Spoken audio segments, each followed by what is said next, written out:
Hey everyone, how we doing? What's up? Don't know how many are watching, but well, we'll sit and have a chat tonight. Let me just make sure I got everything ready to go here. Feel free to say something if you are there and watching. Also, if I sound terrible or something, please let me know.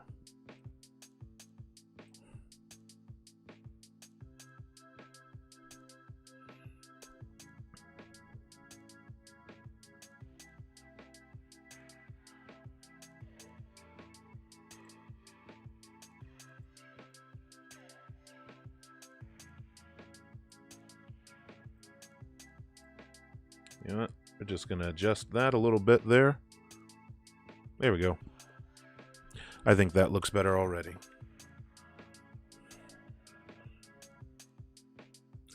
I am just making a few last-minute adjustments here.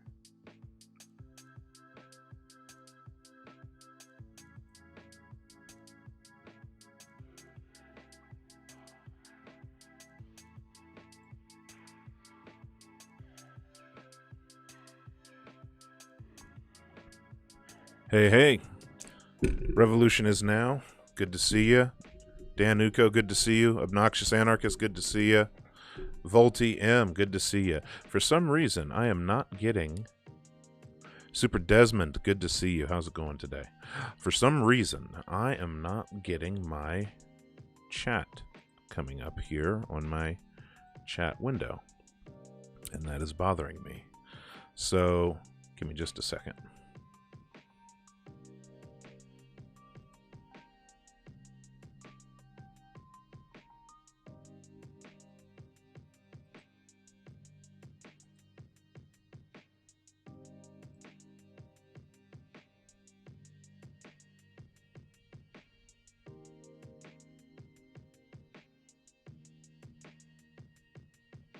Hey, what's up, Dallas Adams? How you doing today?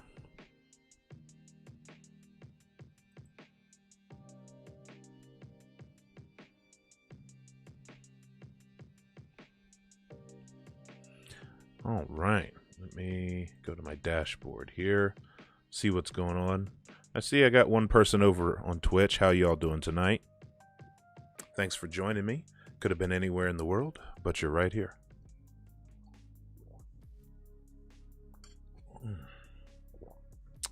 Well, you know what? I'm just going to use this chat here.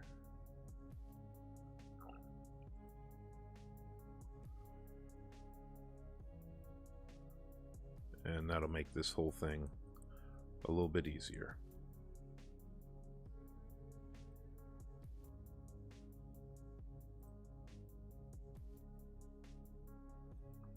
All right, somebody say something in chat. Let me make sure that I can see y'all properly.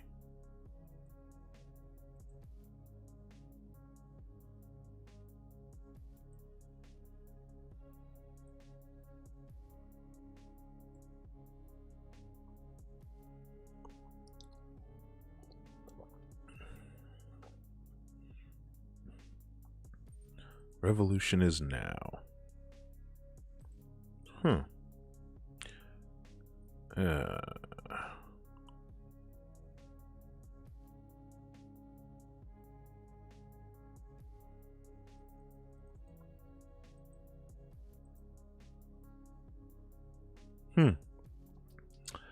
Yeah, that's a problem. Oh well, we will work around it. That's fine. Upward and onward. we will make do. So, what I'm here to talk about today is something very contentious, but something very, very important. Yeah, I'm popping it out now. Just make it easier if I just pop out YouTube chat. This whole thing's irritating me. All right, here we go. So, it does need to be talked about. I figured everyone was talking about presidential election and Biden's first few days in office and talking about his different policies and whatnot, and there's a lot to talk about there, but I always said that if I had the opportunity and the platform, that I would use it to bang the drum for reparations. So today's lecture, we're going to be talking about reparations, right? So reparations for slavery, it's basically the idea of a form of restorative justice to victims of slavery and their descendants. There's a lot of different concepts. There's a lot of different groups of people advocating for reparations for slavery. There's a lot of different approaches on how it should be done. You know, it could look one of a whole bunch of different ways. There's been a whole bunch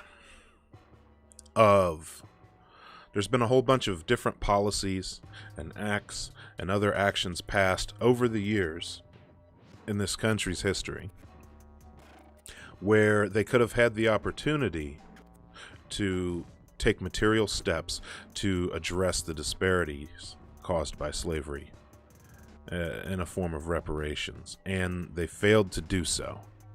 They failed to do so on a number of occasions. It goes all the way back. It goes back to the 40 acres and a mule. That was, some have said, a poorly thought out gesture. But Union leaders, including General William Sherman, said that each black family should receive 40 acres. And he signed what was called Field Order 15. And allocated 400,000 acres of confiscated Confederate land to black families. Some families were to receive mules left over from the war, hence 40 acres and a mule. So, what a lot of people don't know when they talk about 40 acres and a mule, some people say that it was, it was a failed start. It never got off the ground. Let's be clear. A general of the military signed this. He signed this into law. This was before the assassination of President Abraham Lincoln. This was in the direct aftermath of the Civil War. He believed that this confiscated land could go to black families. Now, that's a controversial idea. However, Andrew Johnson, the president who took over basically the new president after Abraham Lincoln was assassinated, reversed Field Order 15 and returned the land back to the former slave owners. And as a double whammy, a double punch, not giving them any kind of step up to support themselves or any means to support themselves, the federal government actually empowered the former enslavers. And this gets me to my first point to keep in mind when you hear people say, oh, reparations will never work. How could you do it? How could you do it? We've done it. As a country, we've done it. Okay, I would argue that in some of the cases that I'll cite, we haven't done enough. It's been too little too late. In some cases, it's been piecemeal. And in the case of like the natives and the indigenous people, it's quite a bit, it's quite far off from what needs to happen for them. But some Native American nations have received land and billions of dollars for various benefits and programs, and this is reparations for being forcibly exiled from their native lands and basically genocided. Keep in mind also, $1.5 billion was paid to Japanese Americans who were interned during World War II. Additionally, there was the Marshall Plan. The Marshall Plan also came from World War II, and that was to assist with paying reparations to Jewish victims of the Holocaust. And the United States made several investments into the Marshall Plan.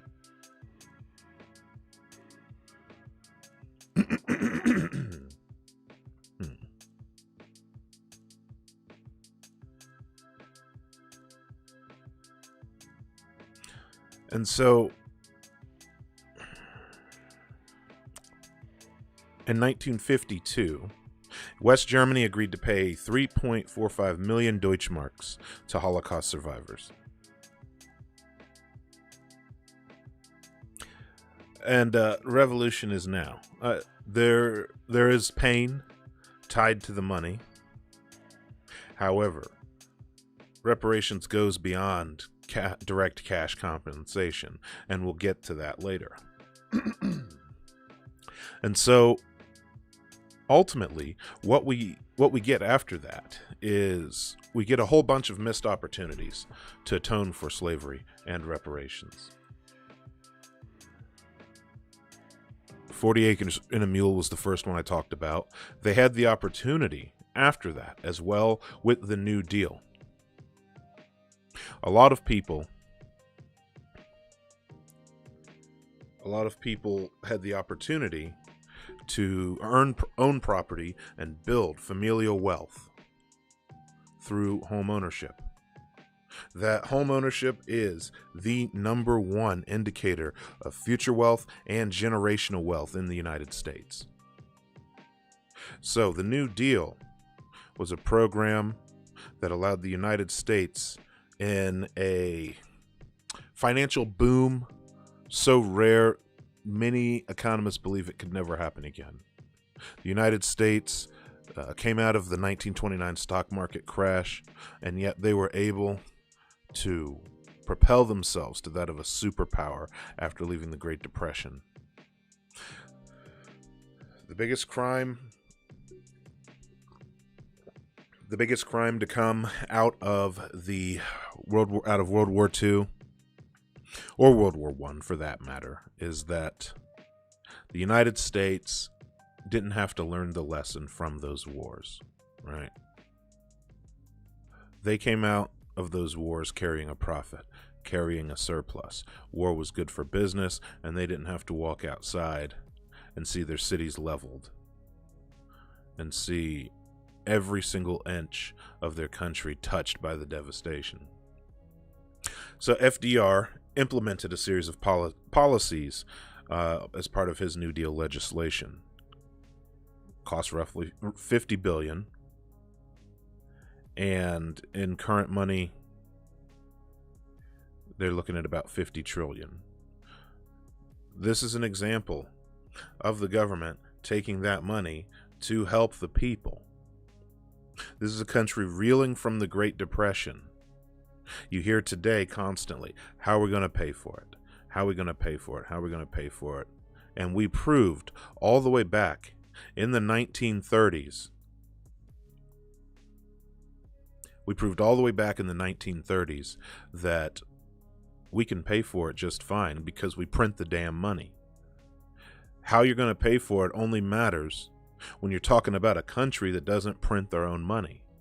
My entire life, we have been printing the money to pay for defense budgets. We do it every single fiscal year. And we give that money to Boeing, Northrop Grumman, Lockheed Martin, BAE Systems,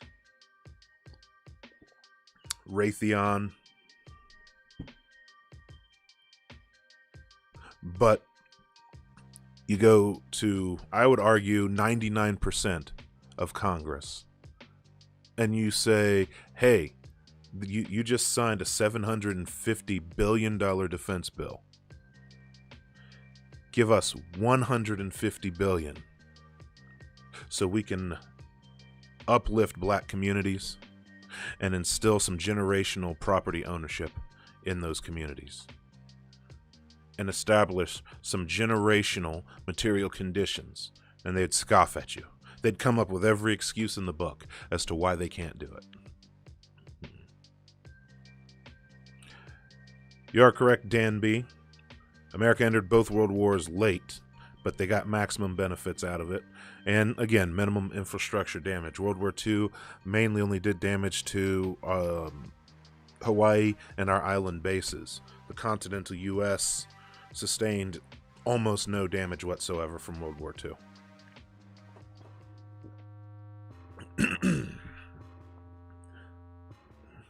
Dallas Adams, you are correct.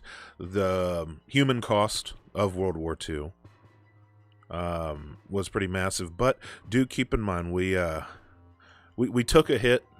We took a hit in soldiers lost in World War II, but nothing compared to what Russia, what the USSR lost in World War II, or Germany, or England for that matter. I mean, that's why it's so enshrined in their national culture now. You see the marks of World War II left all across Europe, both economically, culturally, architecturally. Yes. Well, we're surrounded by, ostensibly we're surrounded by our allies. Yeah, we just have two borders and a massive ocean on each other side.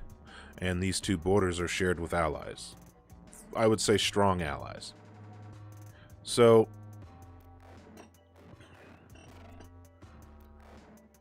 I'm not saying they're strong nations militarily, but yes, the USSR lost like 20 million men and women. And so that is a human cost to the labor element. The United States got to walk out of World War II with far less in losses, with a fraction of that. A fraction of a percent of that. And yet that war boosted their profits. Part of it was because they had a seat at the negotiating table when it came time for the Axis nations to surrender. It's also partially war is good for business under neoliberal capitalism. So that's where we're at with the New Deal. We take the New Deal and FDR's New Deal policies, bringing the country back from the Great Depression. And essentially what they did is they gave pretty much free mortgages to a lot of Americans. The GI Bill and Social Security were the two biggest elements to come out of that. And white Americans fought side by side with black Americans in World War II. That's what it mentions here in the article I'm reading. This is a Brookings EDU article, by the way, that I am reading. And so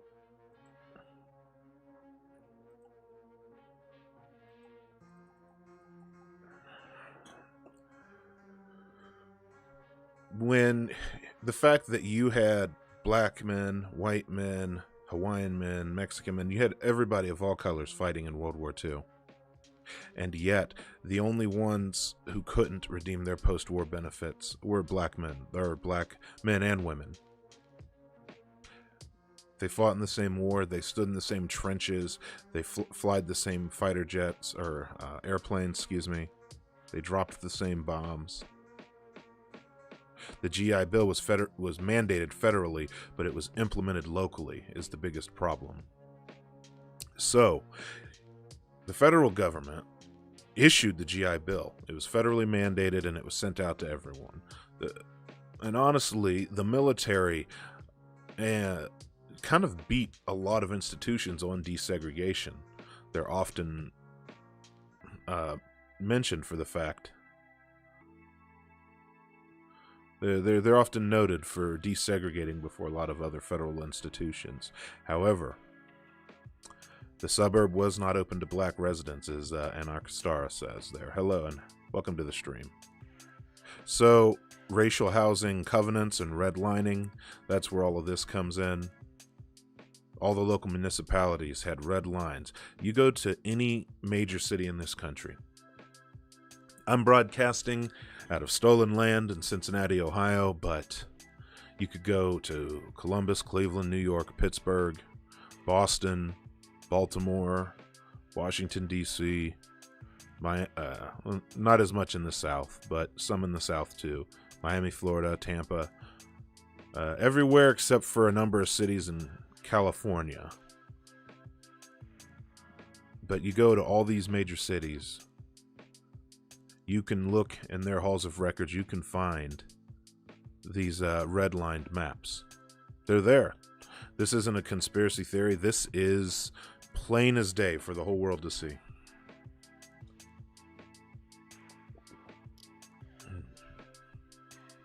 So they draw that redlining. They basically took a look at a map, right? The GI Bill was the availability of a federally backed mortgage, allowing Americans to purchase their first home with a federally backed mortgage after they served their country. So, soldiers returning home, veterans returning home would take this GI Bill and they would go to purchase a home. When the white veterans would go to purchase a home, they could go to a great number of suburban neighborhoods that had blown up due to urban sprawl and suburban sprawl. Cookie cutter houses laid out in cul-de-sacs and subdivisions all throughout rural America. They were paving over old farms and putting in subdivisions. In the cities, you always had the nice blocks with new, well-built homes, white picket fence, yard, the perfect place to raise your 1.5 kids. But a lot of these homes were built by developer trusts. They were built by public-private trusts with private developers. And these private developers had restrictive covenants. Restrictive covenants basically meant that not only had they already drawn a line and said that the historically black neighborhoods were not going to be invested in for new construction, the restrictive covenants said the owners of those newer houses, if they decided to sell up, or the banks in those neighborhoods, if they decided to lend, that they couldn't do it to any black homeowners. That's what restrictive covenants did. Then, a lot of people don't talk about how Social Security also was kind of Social Security kind of had racism baked into it. Social Security should have improved equity for a number of Americans all across the country. It really should have improved equity for everyone, especially later in life. But it had two professions that were excluded from the Social Security insurance, or basically domestics and farm workers. In this case, domestics being maids, butlers, live-in home health aides, things of that nature, and farm workers. 60% of black Americans at the time of the opening of Social Security worked in farms or worked as domestics. 75% of them in the southern states worked in those occupations. And Roosevelt signed this in there. Roosevelt put these exclusionary provisions in there. And when we're talking about black veterans coming home who fought in his country's war, and all of these black workers all across the country doing this just to push white America out of the Great Depression. We can go back in time. 1862. Revolution is now. Redlining is definitely apartheid adjacent. It's they're kissing cousins. So let's talk about the Homestead Act. The Homestead Act was in 1862, and it was in place for a number of years. Basically, we had a country that was entering an industrial revolution. We had a growing country too, And so they knew that they needed a very strong agricultural and agrarian sector to feed a massive country. How do you get that? You encourage people to move into uncharted frontier. Well, after you've kicked all the natives out, you encourage people to move out there into unclaimed frontier. And basically you just let them have the land, with the condition that they have to cultivate it and bring it up to code. The Homestead Act had a whole book of codes that you had to do to be in compliance with the Homestead Act. You had to plant so many trees to prevent soil erosion, stuff like that. So many rows of crops for every acre. This land was basically given away, because at this point in time, the majority of the land of the United States was squarely in the hands of the federal government.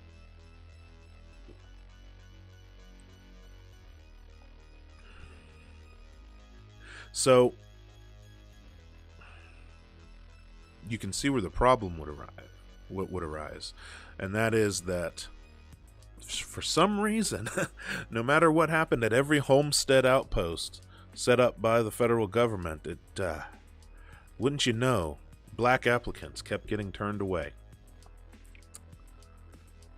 Whenever this program was rolled out, in every state that it was rolled out, it seemed to only get picked up by white applicants, even though ostensibly on the 10 they're saying it's for every person, every man, woman, and child who wants to tame the Wild West, who wants to move out to the frontier and help make farms to feed a growing nation. 10%, remember that number, 10% of the privately held land in the United States came into that ownership via the Homestead Act. Think about that for a second. 10%. And this was largely also excluded from black applicants. So what we're doing is we're setting the stage for what's going on here.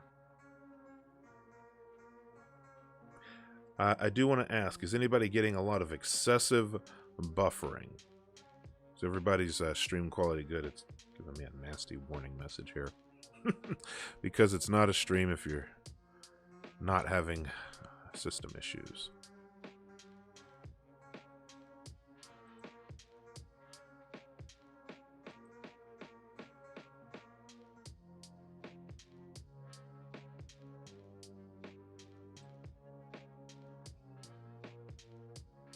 Nope. Good times. Do have some buffering at times. Okay. Stream quality good there. No buffering. All right. I'm going to try not to stress out about it. So we've already talked about how really large-scale national programs were put about to basically put wealth into the hands of the residents of the country by the state.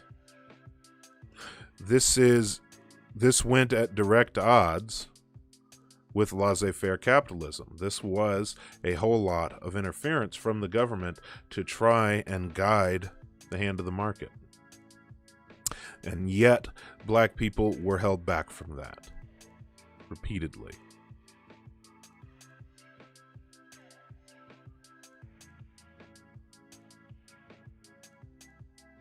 And so when we talk about reparations, we do also have to remember all of these policies, all of these things that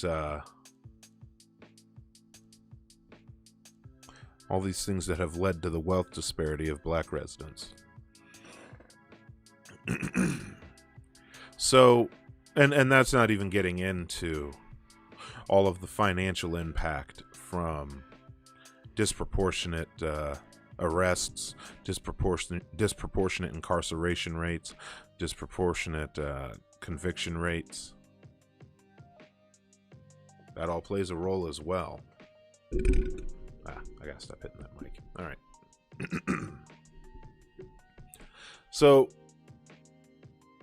what happens is, we know that there was a monetary value placed on enslaved Black Americans, as well as the productivity of their labor. And there's a monetary value placed on the amount of the racial wealth gap.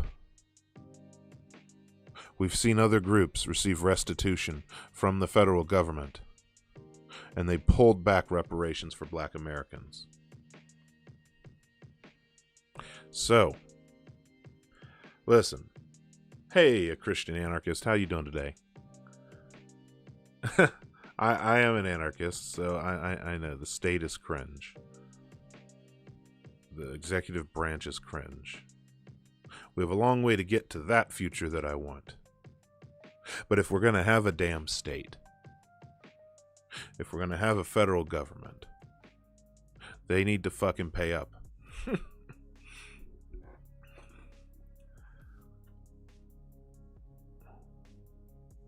So a federal reparations package for Black Americans is in order. Now, this is, again, this is a contentious topic, even among supporters. Not everybody necessarily knows how it's going to look, how it should look, how it should be distributed. But I think it should include individual and collective public benefits.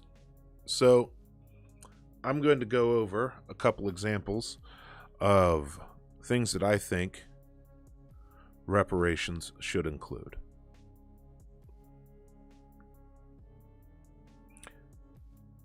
Brennar, how you doing?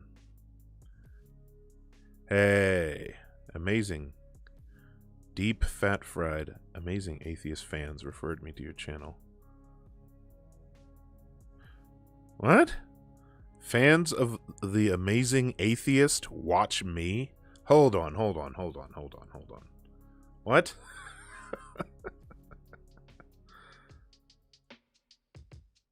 Are you serious?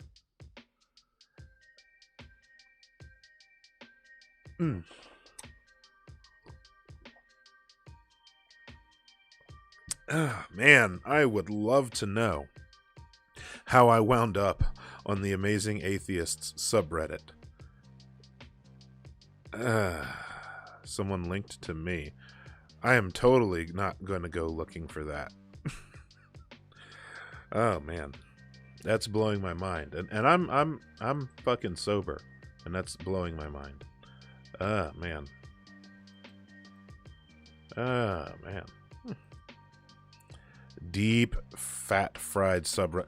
Okay, what is Deep Fat Fried? I don't know who that is. Hey, chat's showing up. Oh, thank God.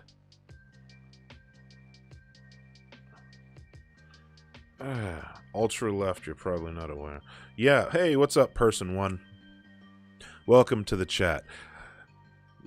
Listen, my black viewers, or my very, very in-touch viewers, they're going to agree with everything I say. They're probably shaking their head saying, hey, Carr, we already know this. Those of you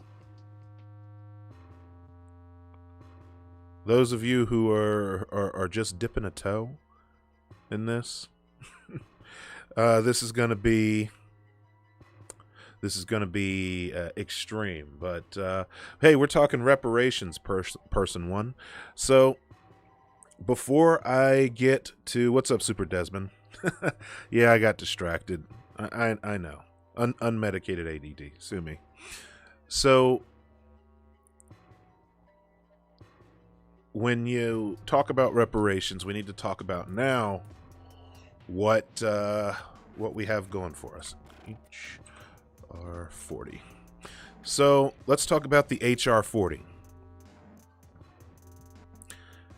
HR 40 is a bill in Congress. That's all it is. But what happens is that this is a bill that was introduced in Congress all the way back in the 1980s.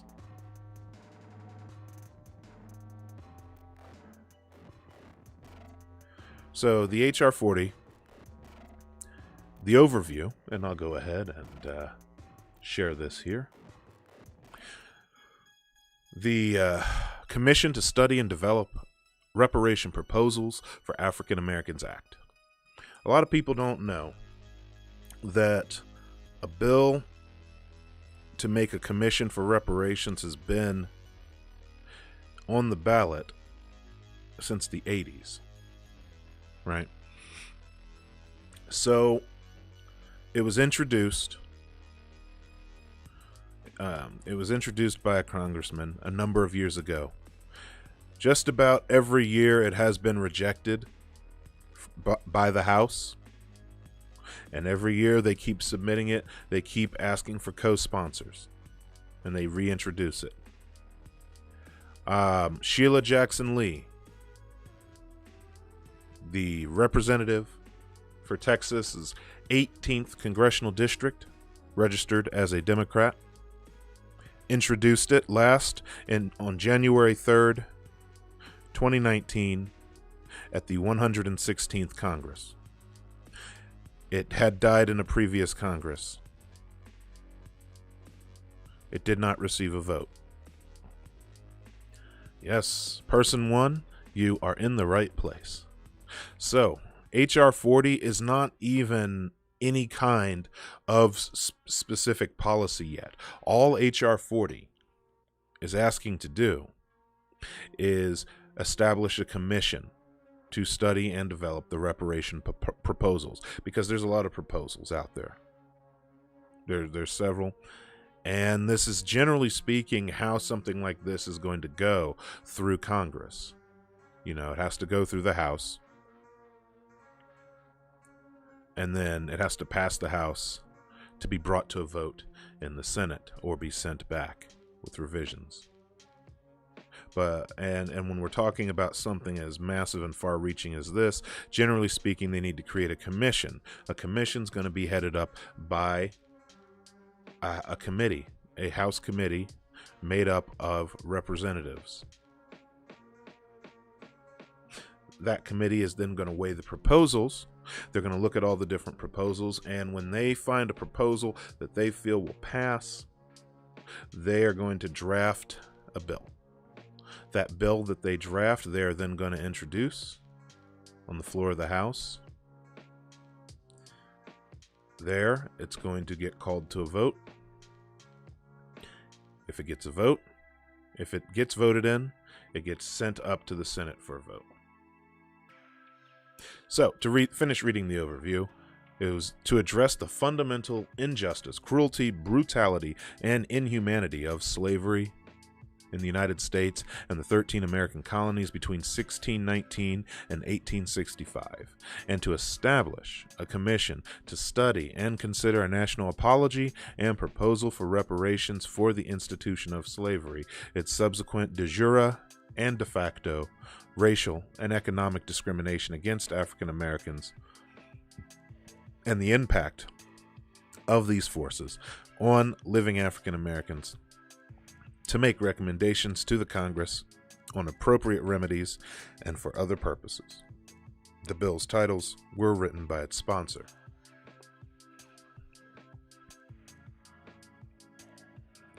So,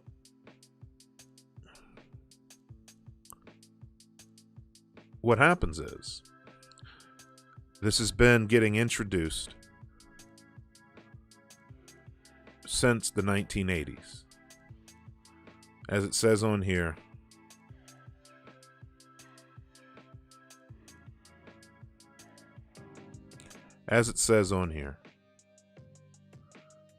it has to be signed by both, or it must be passed through the House and the Senate in identical form, and then signed into law before it becomes law. The bill's numbers restart every 2 years. There are other bills with the number H.R. 40, This one's from the 116th Congress.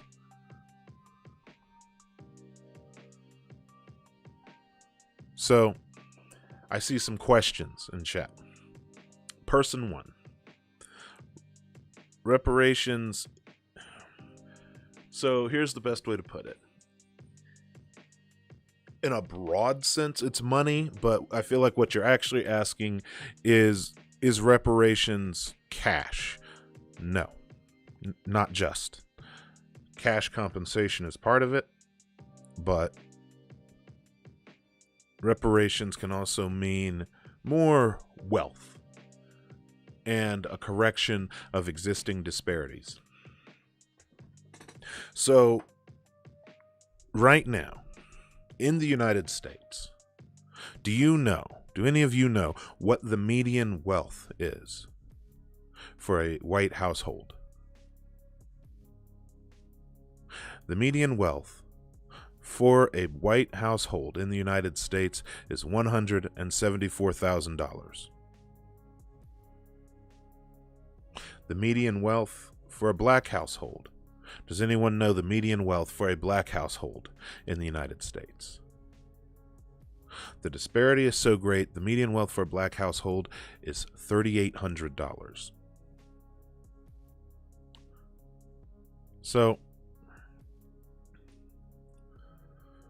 right now, this isn't 100% this isn't 100% consistent all across the board. Obviously, exceptions exist. We're talking about in terms of percentages, right? And when we're talking about percentages, the fact of the matter is a very small percent of black people living in America can expect to ever own property in their working lifetime, right? Whereas it's actually the norm for a lot of white Americans to be raised with a family that owns property, and for they themselves to inherit some form of property or get assistance acquiring property themselves, or assistance in other ways that comes about from owning that property. So, to get back to my extremely long answer to your question, person 1, thank you. It's my only talent. Person 1, back to your question. It's more about, like I said, it's not money, it's wealth, direct action, and correction of disparities. Restorative justice, if you will. So much future success, future wealth, so much of that is indicated by property ownership. And in a little bit, I'm going to get into some organizations who are pushing the fight for reparations. One of the ones I think is doing a good job, and what it could entail. Yes, Rock Lobster. Yes, it would. It would cost in the trillions. Funny thing that, though, it's, to my knowledge, I think I last read we're looking at like 50 trillion if we're talking about paying back the literal unpaid labor with 3% interest. W. Kamau Bell did a great piece on that, actually.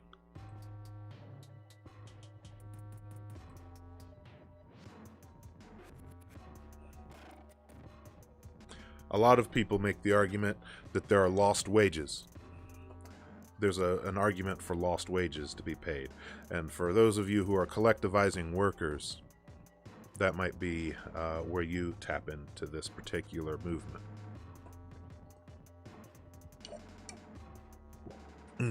By the way, that wealth disparity gap between black families and white families, that keeps getting wider. Black families aren't catching up. That's part of the reason why we talk about reparations. So, some of the items they list on here. They talk about lost wages. That would encompass individual cash compensation. They talk about college tuition to 4 or 2-year colleges for the descendants of enslaved Black Americans. Student loan forgiveness. Down payment grants and housing revitalization grants. Gentrification occurs. Blacks are typically being priced out of neighborhoods that they grew up in, they helped maintain.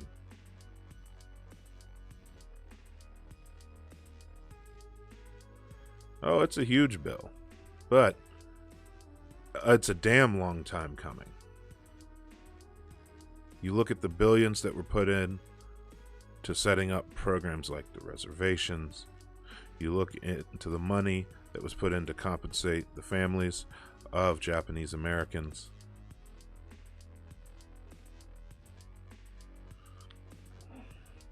Bryn R., you're talking about universal programs. So,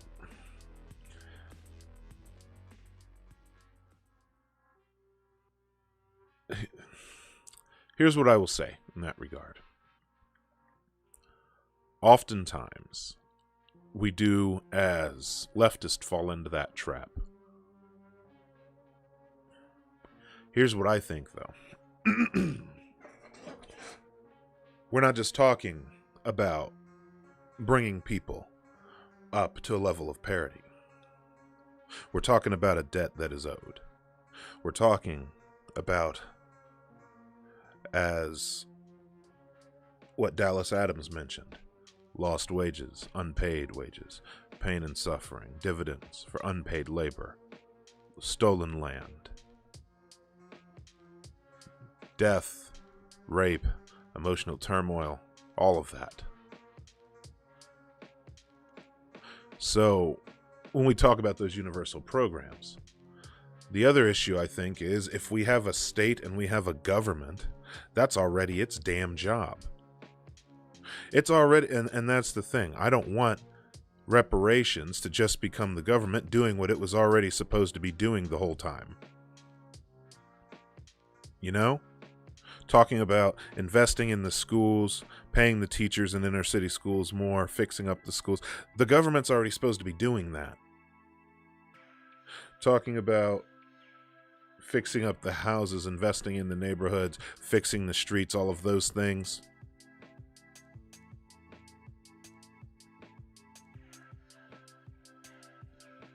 That's the job that the government is already supposed to be doing. The fact that it's not doing it is part of the reason I'm an anarchist, but yeah, the reason that we organize is because the government's not doing its job. They aren't doing their job. We are behind. Reparations are specifically about restoring justice to Black Americans, people who have descended from slavery, people who have dealt with all of the things that came after slavery. Some of this, there might be people who were not descendants of slaves, who may have been Jamaican immigrants or who may have come from the African continent, but later had to come into Jim Crow, redlining, restrictive covenants.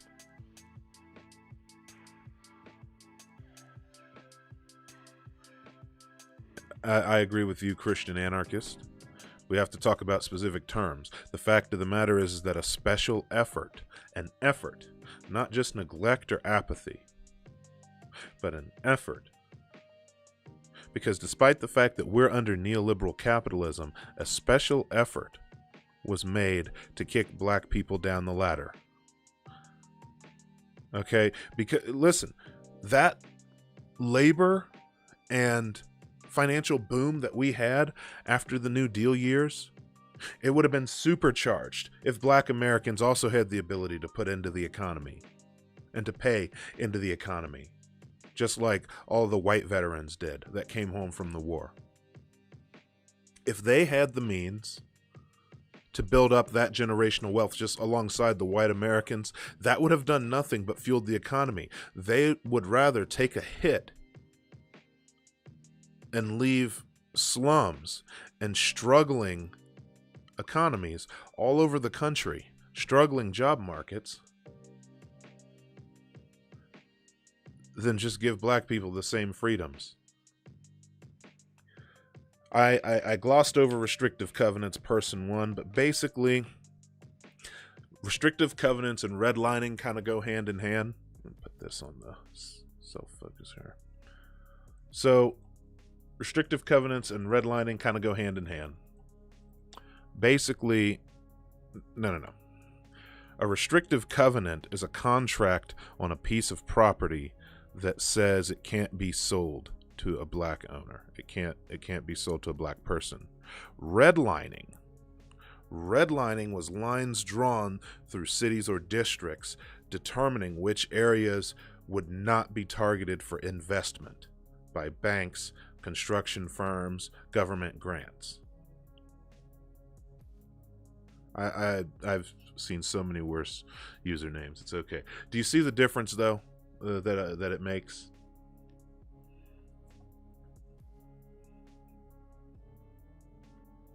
Hopefully you see the difference there.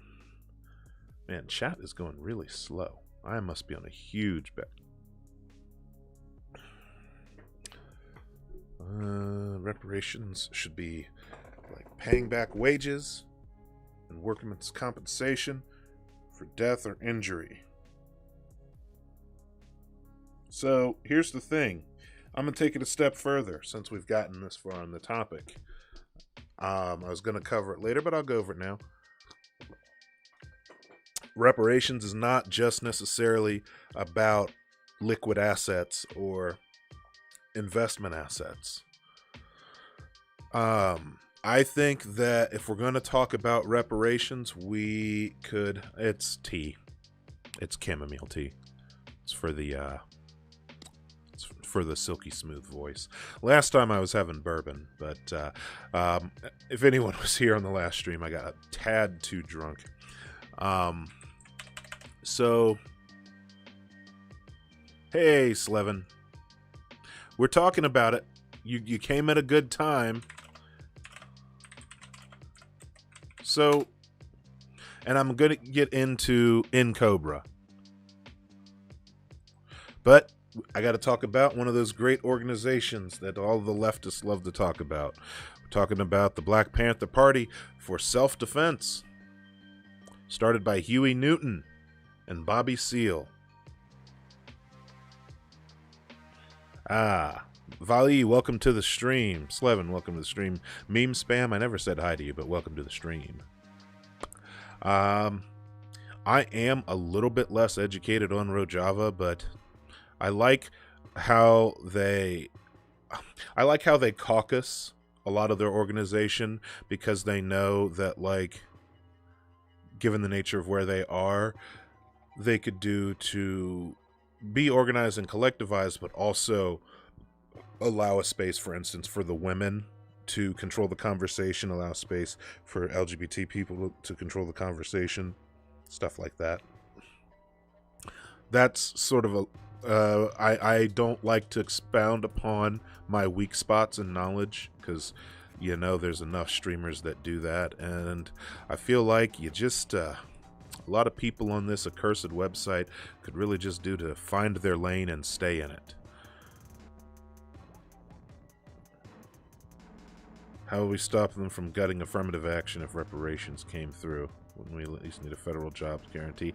I'll get to that. Hey, Will the Warlord, how we doing? Welcome to the party. So, we're going to talk about the 10 points plan. Keep in mind, you know, these were ostensibly leftist, but first and foremost, they were black liberation fighters. How would we keep them from gutting affirmative action? Alex Marquez Perez Munz Diaz Perez Tharo. Affirmative action is gutted. I don't know how effective. I don't know how effective you think affirmative action is. There's a number of states, for instance, that have flat out banned hiring quotas and things of that nature. So I'm a level with you. What I'm talking about here is big stuff, revolutionary stuff. Affirmative action has always been fairly toothless to begin with. I'm not saying it's bad. I'm saying it's always ever had a minimal impact. For that matter, affirmative action itself isn't a federal jobs guarantee. So, yeah, maybe we need a federal jobs guarantee. Rock lobster. Yeah, I gotta stay. I stay in my lane. I don't like to farm clicks by shooting my mouth off on shit I don't know what I'm talking about. Ready, aim, sing. I will check out that documentary. Yeah, affirmative action is Band-Aid for a bullet wound. I like that. Chiapas, don't know anything, don't really know a lot about them. Person one, let's go over the plans. So, this was a written document for dramatic effect. We want freedom. We want power to determine the destiny of our black community. We want this is point number 2. We want full employment for our people. Point number 3, we want an end to the robbery by the capitalists of our black and oppressed communities. Point number 4, we want decent housing, fit for shelter of human beings. Number 5, we want education for our people that exposes the true nature of this decadent American society. We want education that teaches us our true story and our role in the present-day society. Number 6, we want all black men to be exempt from military service. Number 7, we want an immediate end to police brutality and the murder of black people. Number 8, we want freedom for all black men held in federal, state, county, city, prisons, and jails. Number 9, we want all black people, when brought to trial, to be tried in court by a jury of their peer group or people from their black communities as defined by the Constitution of the United States. Number 10, we want land. Land, bread, housing, education, clothing, justice, and peace.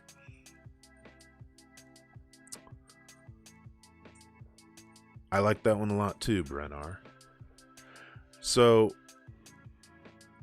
I'm not going to delve into all of the long write-ups because basically this is the 10 points plan as written by Huey Newton and Bobby Seale of the Black Panther Party. They go on to write the What We Believe section, and they go into detail. They talk about how the racist government has robbed the black community. And they said, we are now I quote, we are now demanding the overdue debt of 40 acres and 2 mules, promised 100 years ago as a redistribution for slave labor.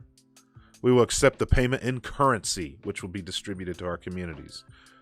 Keep in mind, at the time this was written, I think mid-Vietnam War. So he says, the Germans are now aiding the Jews in Israel for the genocide of the Jewish people. The Germans murdered 6 million Jews. The American racist has taken part in the slaughter of over 50 million black people. Therefore, we feel this is a modest demand that we make. I like how they write it.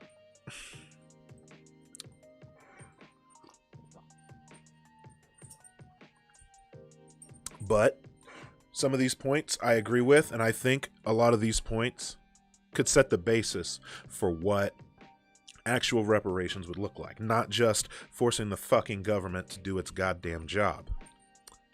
Right?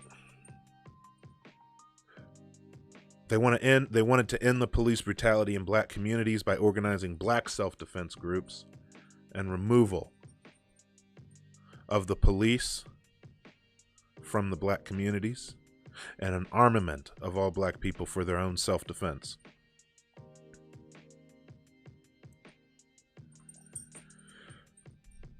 Right? They believe all black people should be released from jail and prison because they did not receive a fair and impartial trial. Right? So basically, if you spoke to them, they wanted to see that any black men or women that are in jail and had an all-white jury, they should be immediately released or retried with a jury of their peers. They believe that all community housing in black neighborhoods should be made into cooperatives for the community with government aid. Yeah, they do go into detail about the no military service. That one resonated with some people. I like that one too. We believe that black people should not be forced. Keep in mind, again, this is Vietnam era, so there was a draft at this time. And they said, we believe that black people should not be forced to fight in the military service to defend a racist government that does not protect us. We will not fight and kill other people of color in the world who, like black people, are being victimized by the white racist government of America. So, Violent Orchid, welcome to the party. You are correct, actually. Hitler took a lot of inspiration from the basically the Confederacy in the United States. Housing co-ops, gotta love them. So what we're talking about here goes beyond cash payments. Even if you do cash, you got to get the whole horse, you got to get the whole goose, right? Even if you do cash payments, even if you're doing those cash payments and you're not releasing all of the unfairly incarcerated black men and women in the country, then you're not actually doing reparations, because that came about from the racist systems. If you are saying that you're doing reparations and you just stop at cash compensation and you continue with the whitewashed Eurocentric view of history and the education system, then you're not really doing reparations. If you're not putting an actual end to police brutality, these days some of us like to say abolish the police, then you're not doing reparations. So hopefully that gives everybody here an idea about what reparations actually entails. It's more than just the government doing the stuff that it was already supposed to do. It is repairing and restoring autonomy, dignity, and pride to the black communities that helped build this country. Person one, I was saying that ultimately any reparations should at least in part be based off of this plan. There are some plans that have been drafted that are based off of this one, but there is no one proposal for reparations. There's several.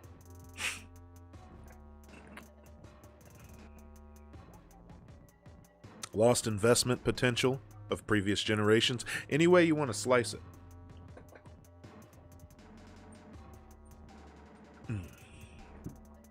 So,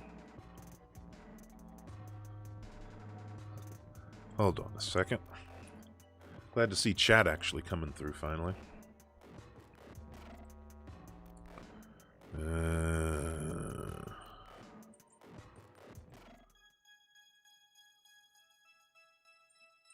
All right. I see some of you on Twitch. Don't think I don't see you.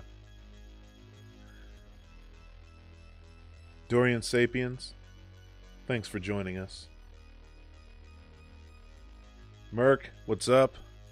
Castle, how you doing? Clouded Mind, thanks for joining us.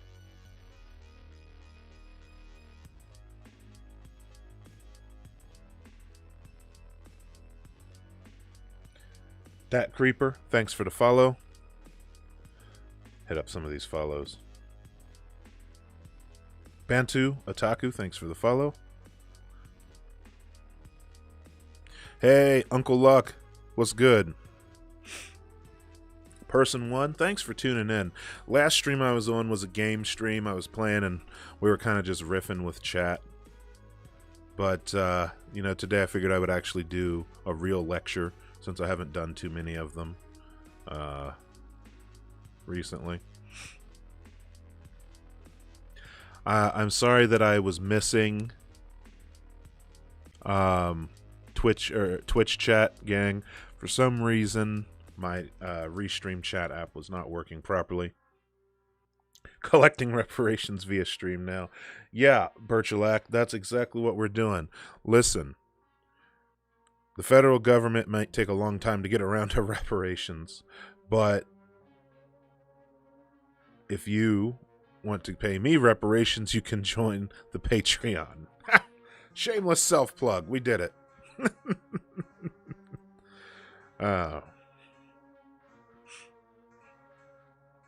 Oh, no, I'm not done. I was just taking a moment to go shout out Twitch. So I got more stuff to talk about because part of the title of the stream is talking about NCOBRA, which is a pretty cool organization, actually. Right now, I'm just trying to... What's up, Sadora? Welcome to the party. Teamwork makes the dream work. Let's see here. Those of you watching on Twitch, you are going to see an ad in a second, though.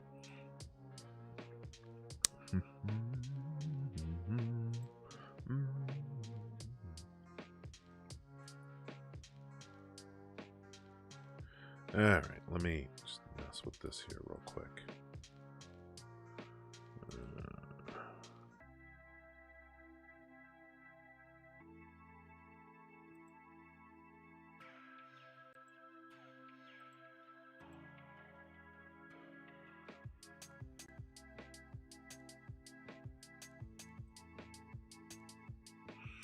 Okay.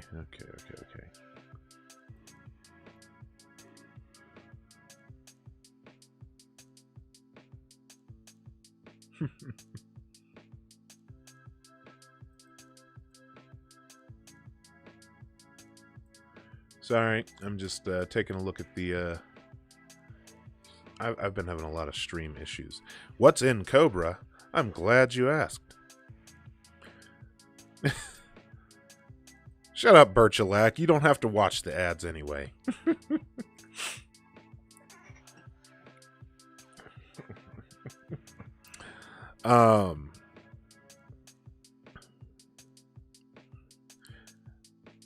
Meme spam, get out. Get out right now. NCOBRA is... I'm glad you asked, everybody. I am glad you asked.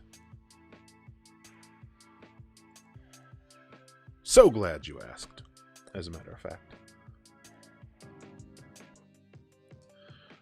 Okay, so NCOBRA, Cobra. There's with an accent, by the way. Cobra.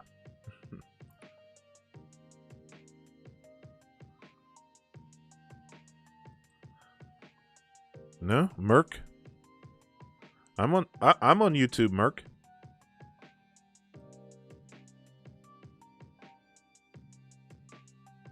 Yeah, I'm talking to chat on YouTube. Yeah, I'm on YouTube. We're doing it. We're doing it. We got this.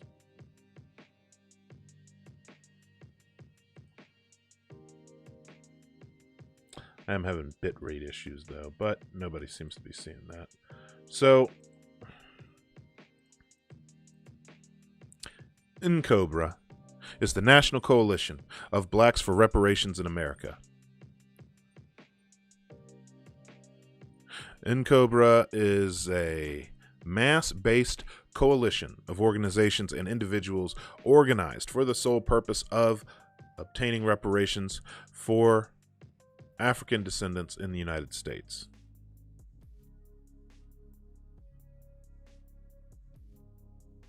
So they met up in 1987.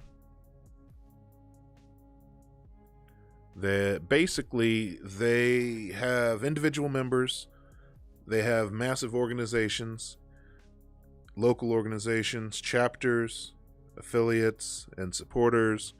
They have international supporters in Europe, Africa, South America. They have a national board of directors. And this whole organization's purpose is to secure reparations for Black Americans. So, if we go to their injuries page, they're using a lot of legal terminology. So, I like how they've written out the 5 injuries of slavery defined. This is an organization I would say to all of my listeners and all of my viewers right now, maybe this is something where you could point people to start if they're on the fence, if they're skeptical or not understanding the idea of reparations. NCOBRA is a decent movement. I should honestly see if they would ever come on stream. 5 injuries of slavery defined. I'm not going to read all of them, but peoplehood and nationhood. This is something that a lot of people forget when we talk about what happened with chattel slavery and the transatlantic slave trade. The people that were brought here had cultures. They had religions. They had community units. They had cultural practices. They had histories, stories, ancestors, beliefs, dreams, all of that stuff in any society. And that was all taken away from them and beaten out of them. You gotta understand, there were no, a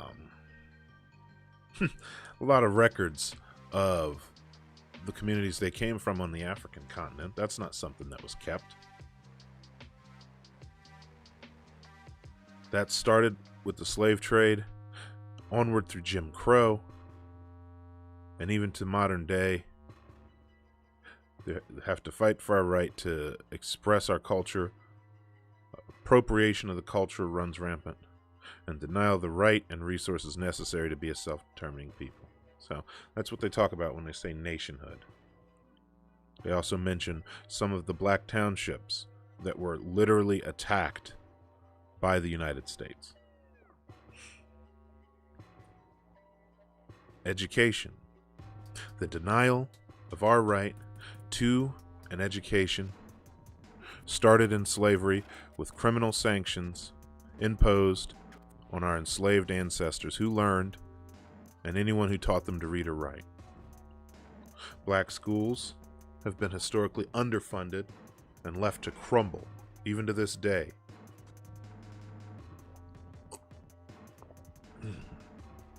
My city's a perfect example.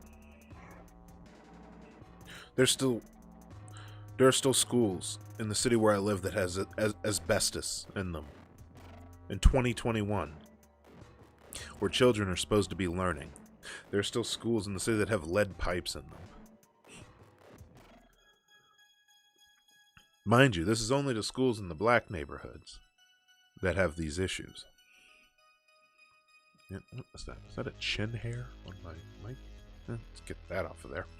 Can't have that on stream. Education. Health.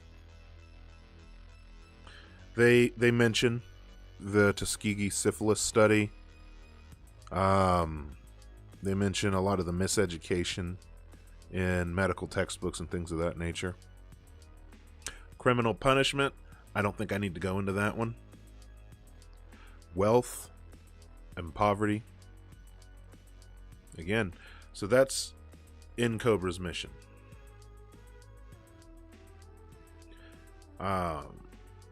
Their mission is to address the 5. Well, these are the injuries. Their mission is to address those. These are the injuries to black people in America.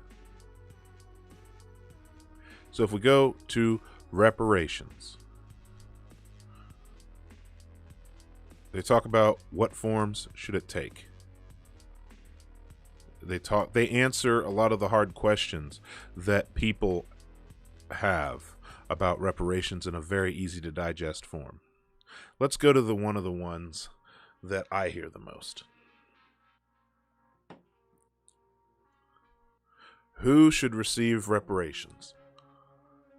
All black people of African descent in the United States should receive reparations in the form of changes or an elimination of laws and practices that allow them to be treated differently and less well than white people.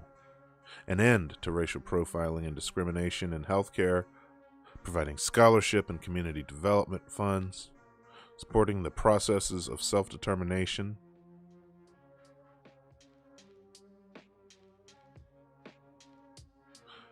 But all African descendant peoples in the United States who are, because of their color, the victims of the vestiges of slavery. Some forms are only those who descended from the injured. Other forms are made available to all.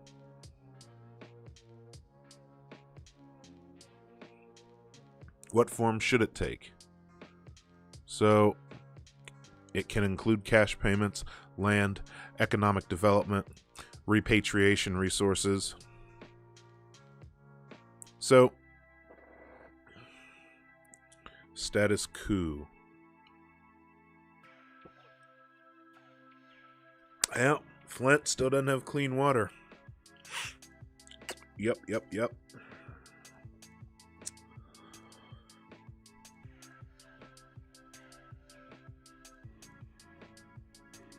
There's a vast difference, meme spam. You know, here's a story I like to share. Right? Chat, maybe you can help me. I need you all to participate, okay? We're gonna do a thought experiment, chat. We're gonna play a little game. It's fun.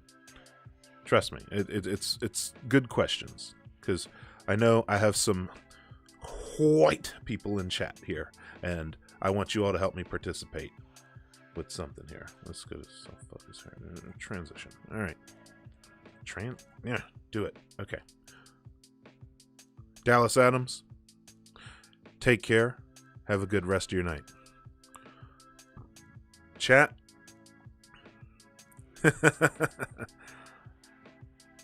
It's okay. It's okay. You can stay. I want you to participate in a thought exercise with me.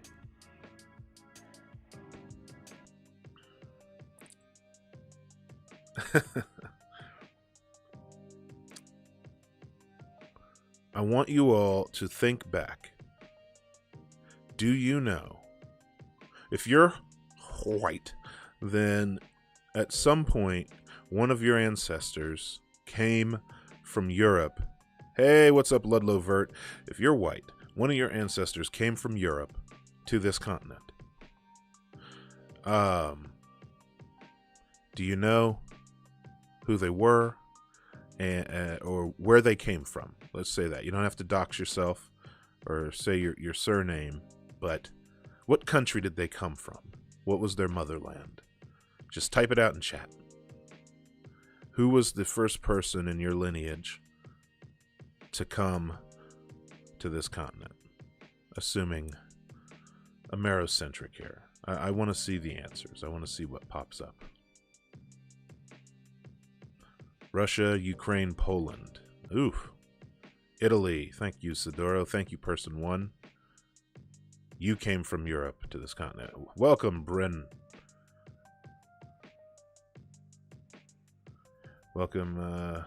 Let's see here. Yeah, type them out. Send them to me. I love these stories. I love these kinds of stories.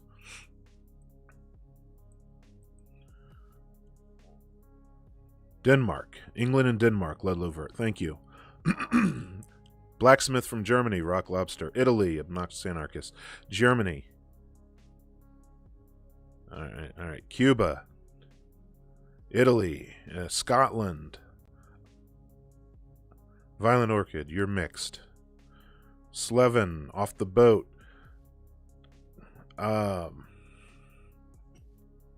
European heritage was German, Scottish, and English predominantly. Thank you, Clouded Mind. All right. I love it. Thank you all for participating. So, as you can see, if you have your if you have the video of this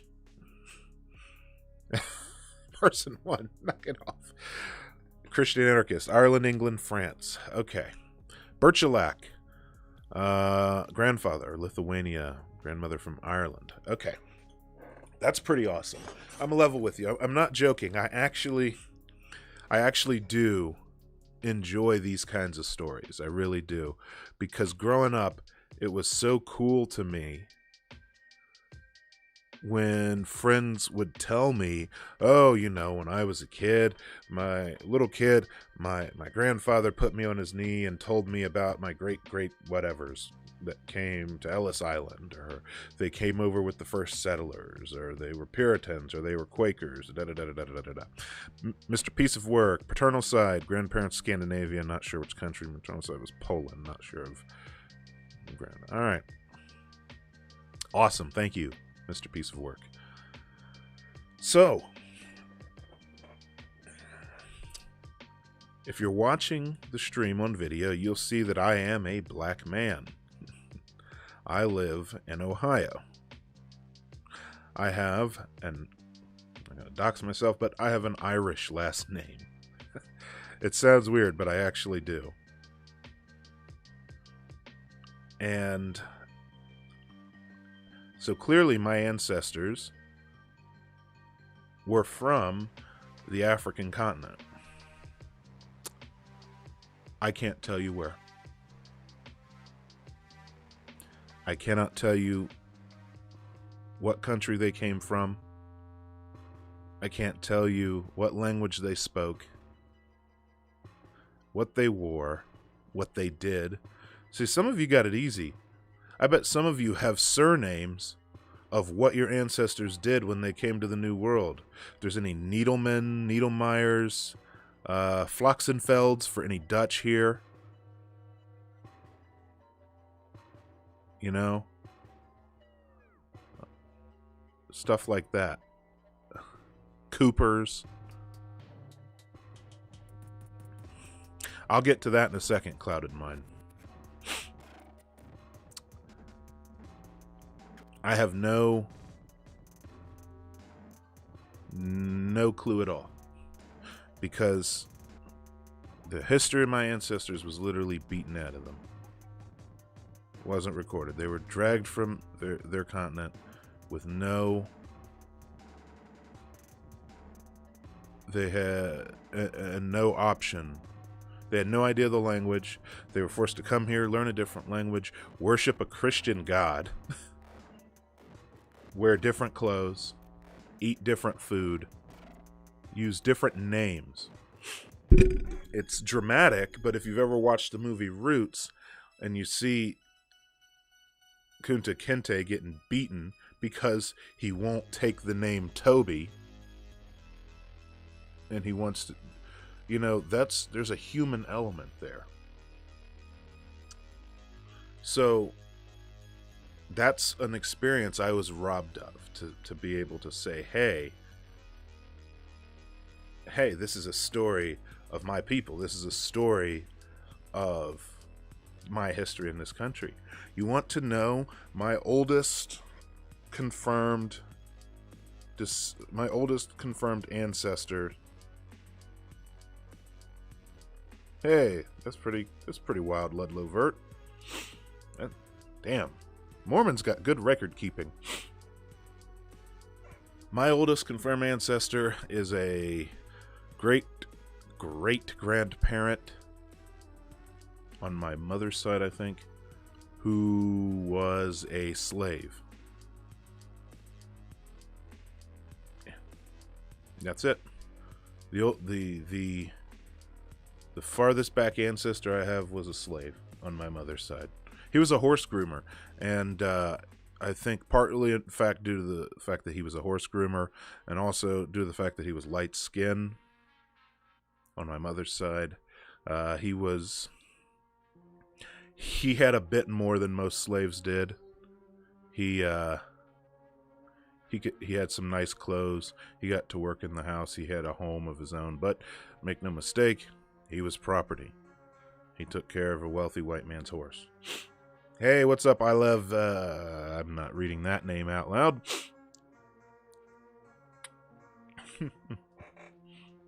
Some new people came into chat here.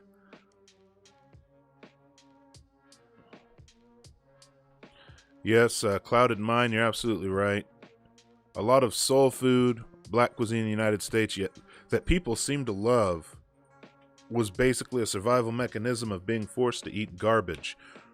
So, when the slave masters would have a pig or a cow slaughtered, usually a bucket of guts, tails, and faces and lips and stuff is what they would give the slaves.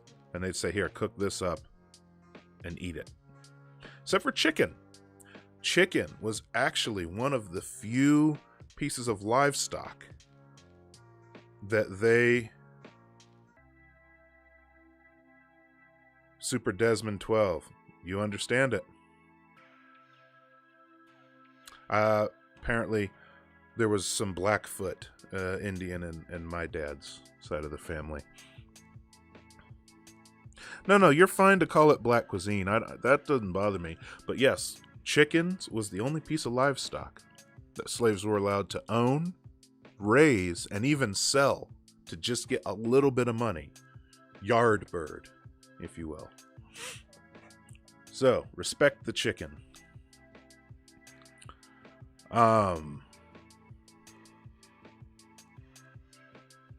Person one, we'll get there. So, going back up, Clouded Mind. Oh, wait, Sadoro. It's pretty cool that your friend pointed that out to you. It's wild when you talk about the colonized. And yeah, your friend has an indigenous in their family, and it was a similar thing for them. A lot of their cultures are getting wiped off the map, and it's terrifying. Clouded Mind, you made a comment a little bit ago about some solidarity of Irish with slaves or freed blacks in America. They sometimes did, but at the same time, the biggest race riot in New York City's history was caused by Irish Americans who didn't want free black men to be able to get the good-paying dock and harbor and blue-collar jobs that were on the docks. And throughout history, a lot of Irish laborers would go on to foster a lot of union membership, and for the longest time, a lot of these unions themselves discriminated and were segregated, or not segregated, they just discriminated. They didn't allow black members in, and so this created a class clash, because oftentimes these unions would go on strike. Why would the black workers go on strike if they don't get to be members? Right. In the South, a lot more of the Irish workers were indentured servants. That being said, oftentimes they had some kind of compensation. They were usually working off debts, and they also had some kind of route they could go to report abuses. They had steps they could take, in other words. But the main thing to remember, Pinkertons and later cops on the East Coast were predominantly Irish. Violent Orchid, you are correct. The thing to remember, though, the difference between chattel slavery and indentured servitude, well, there's a lot of differences, but one of the big ones is in chattel slavery, your property and your kid is also property. Anyone can own them.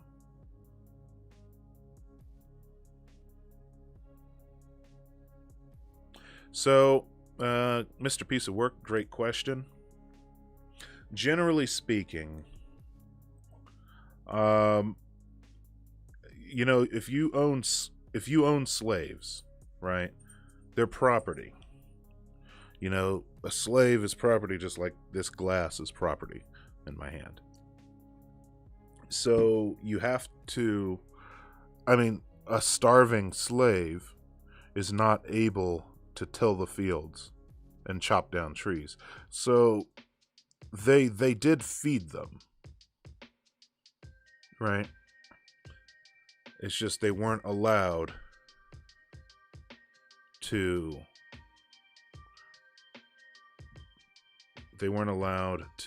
foster their own crops. They weren't allowed to grow their own livestock aside from chicken and aside from watermelon, interestingly enough, which, you know, that's really sad that 2 points of pride and empowerment that allowed black people in America to take back some kind of autonomy and power over their environment would go on to be something that they were mocked. It was made into a mockery, and they were mocked for it. And it was turned into a joke, removing that pride. Slavery is definitely a form of capitalism. I mean, it's one of the nastiest forms. So were they allowed to glean from fields? Probably no more than the feudal era. Then, you know, you get into what came after slavery, which was sharecropping. Yeah, that's chattel slavery, is your children would not just be property. Keep in mind, this happened, and the slave owners could take that baby and go sell it as property. So, yeah, it's a pretty horrifying system. So when we talk about reparations and the work that NCOBRA is doing, it's a pretty big deal. It's a pretty nasty scar on the country's history.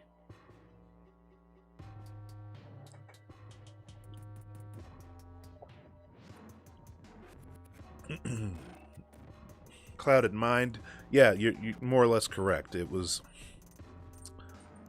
Watermelon was generally the only thing that they were allowed to grow. Corn, barley, wheat, all of that stuff was being grown on choice soil for the slave owners, you know. A watermelon is a very hardy vegetable that produces a lot of fruit that can grow just about anywhere. Hey, listen. Those point usages are in there for whenever you want to use them, okay? Chattel slavery in the U.S. and the transatlantic slave trade does not really have a lot of historical analogs. Britain engaged in the transatlantic slave trade as well. You have to keep in mind that their industrial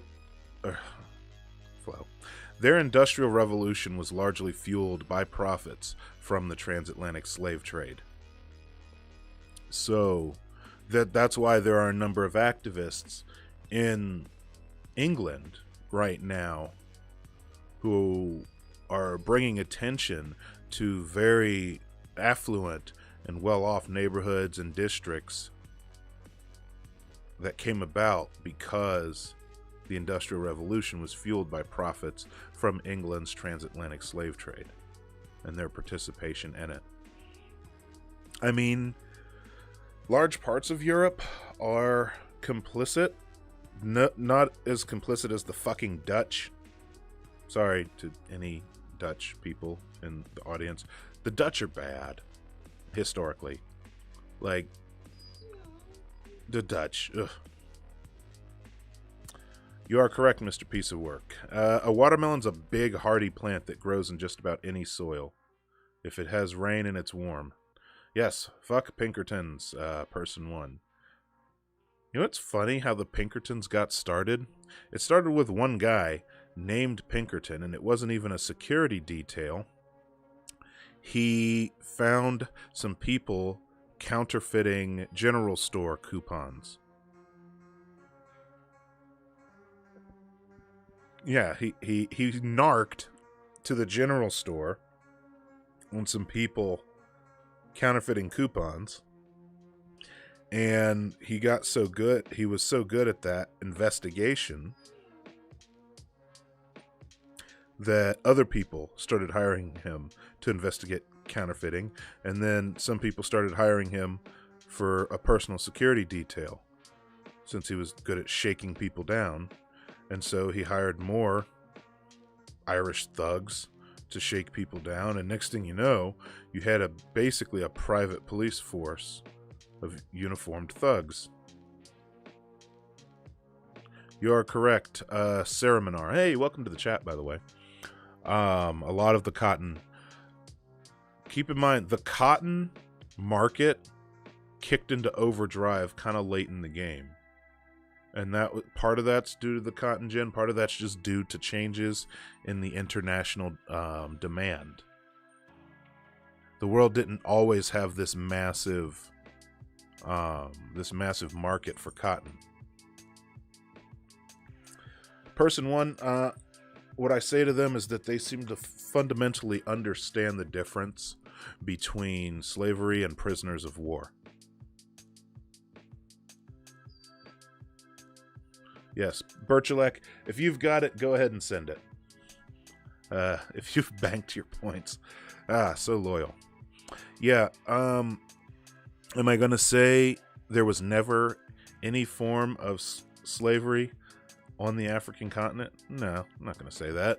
But for the most part, again, there was never chattel slavery in an industrial fashion. There were prisoners of war between warring groups. Come on. Come on.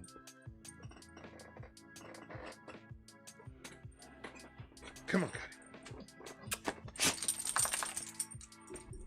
Alright, I'm gonna steal you. Somebody asked for dog. What's up, handsome man?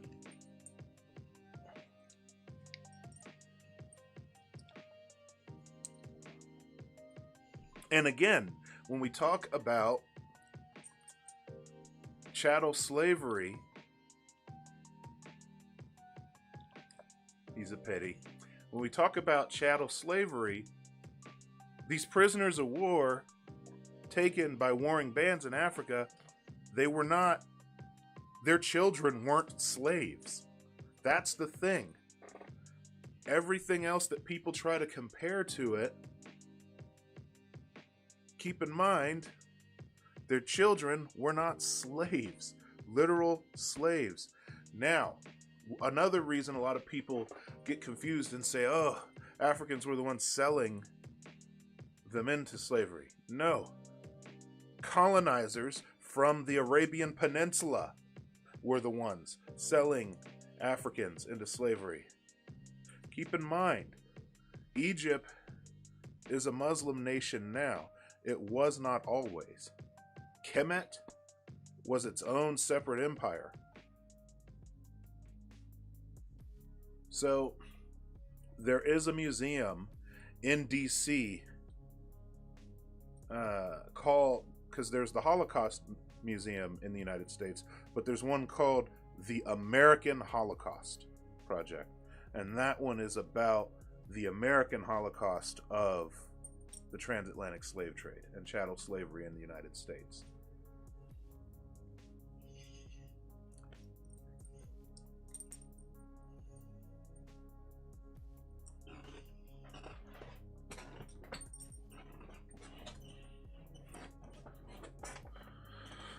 And I strongly recommend everybody take a look at it at some time.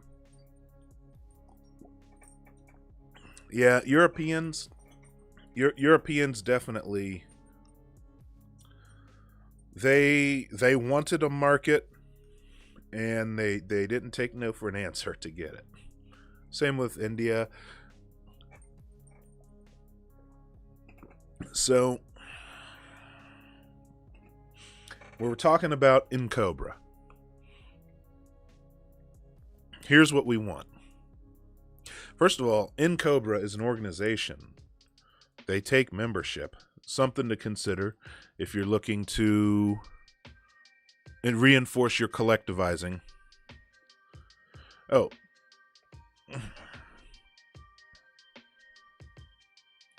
Christian anarchists, you see that exactly with a lot of stuff with what happened to indigenous people in the Americas as well, and I'll get to that. Person one, you hear this retort that, oh, they say Africans sold their own people to Europeans. No. Arabic colonizers from the Arabian Peninsula did the majority of that trade. And I have trouble talking about this subject because I do have a lot of raw feelings. I have a lot of raw feelings for the scramble for Africa that's going on right now and the long-term effects of colonization in Africa. I don't want to come off as Islamophobic. But just as Europeans marched all over Africa, basically taking what they wanted, the different houses from the Arabian Peninsula did a lot of the same. Islam did have slavery at one point. Both Islam and the Levant tended to have different rules on slaves. That being said, Greek and Roman treatment of slaves is bad. not to be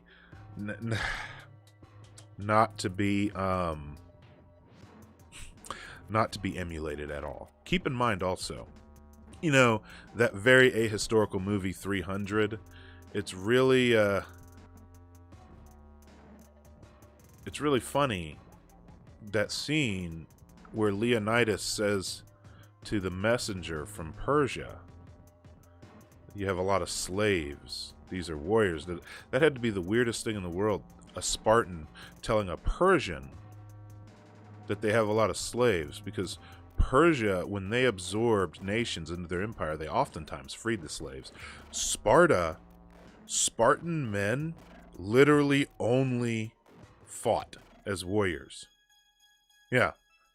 Spartan men only were warriors. That meant every other job, farming, the guy who cleans the shitter, sewing, all of that stuff, that was all slaves. And if you read into it, it gets really twisted. Boys coming of age and adolescents had a night basically after their Sweet 16 where they were allowed to go through the city under the cover of darkness and try and gut as many slaves as possible with their sword. I should really learn to do trigger warnings for these stories. Yeah. Yeah, Sparta was a fascist church state. Like, they were like ultra conservative church state. Sparta was the religious zealot weirdos of that part of the world.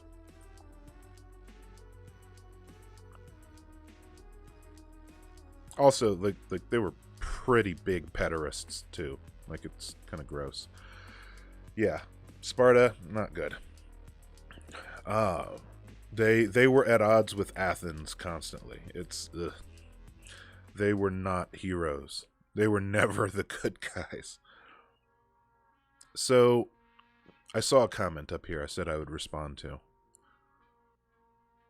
So like I said, it's not coming from a place of Islamophobia, but just know that a lot of the colonization that happened in Africa and the people who sold Africans to a lot of the Europeans were actually from the Arab Peninsula.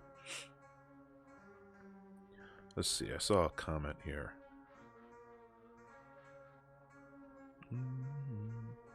Yeah, well. Yes.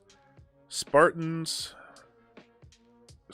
are those crazies that you like to have in a fight because they're really good at fighting. Building Center. Hey, there'll be a re-upload. Building Center, thanks for joining us. It might be like within 48 hours though. So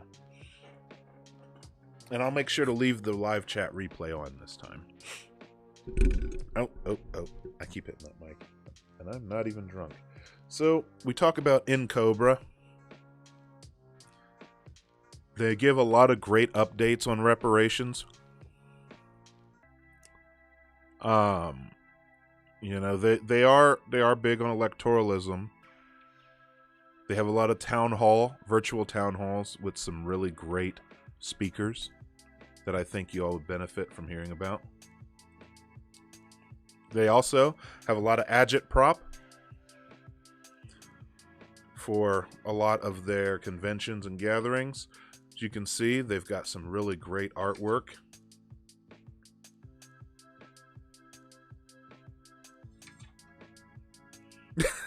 Too weird. Are you calling Frank Miller a crypto fascist, Sidoro?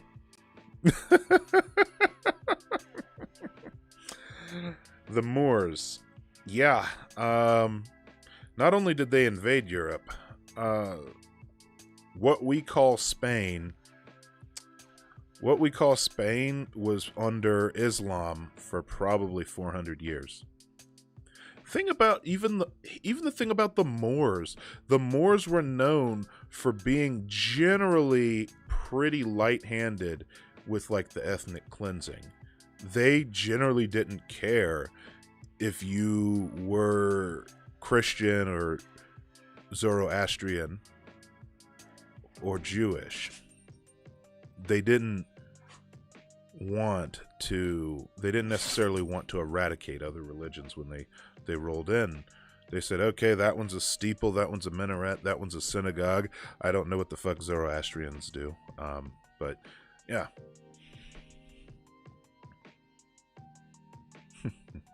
The Moors make for a great reading. Oh, this is a nice flip book.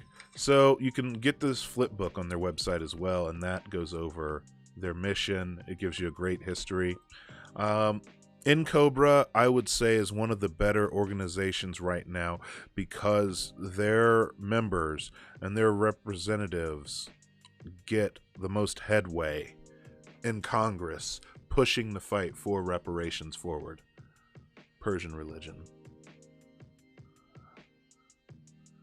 They worshipped a sacred fire. That's fucking metal.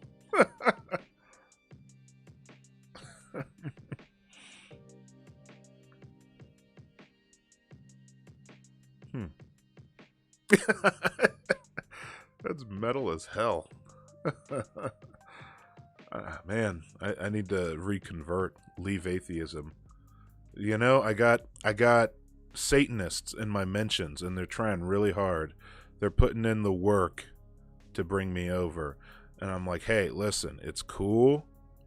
You all are pretty chill. But a whole lot of you are Ayn Rand lovers, and that's weird. So, hopefully. Yeah, that creeper. Yep. Dallas Fort Worth. Satanic Temple is not terrible. Church of Satan is a bunch of magician hippies. Weirdos.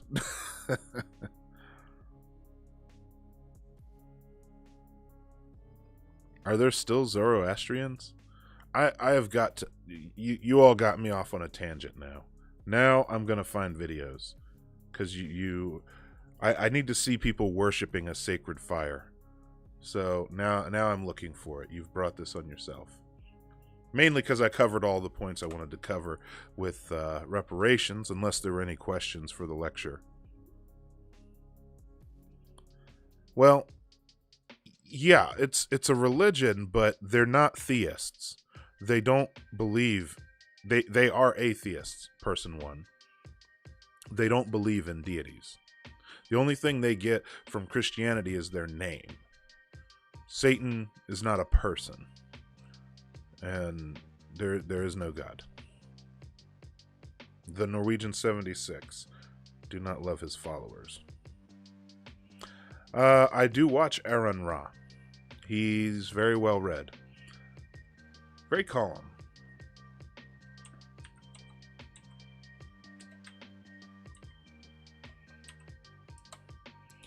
And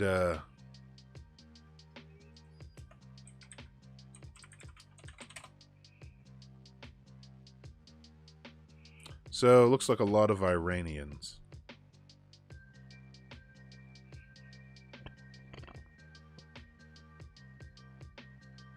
You know, here's the thing, person one. Possessed Merc, I think if you have the ability to unlock your ancient and powerful ancestry, you most certainly should. If you have the chance and the opportunity arises.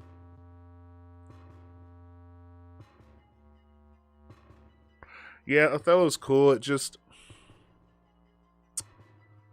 So, I'll get to LeVay in a second. It has a history of being done in blackface, which kind of fucking sucks.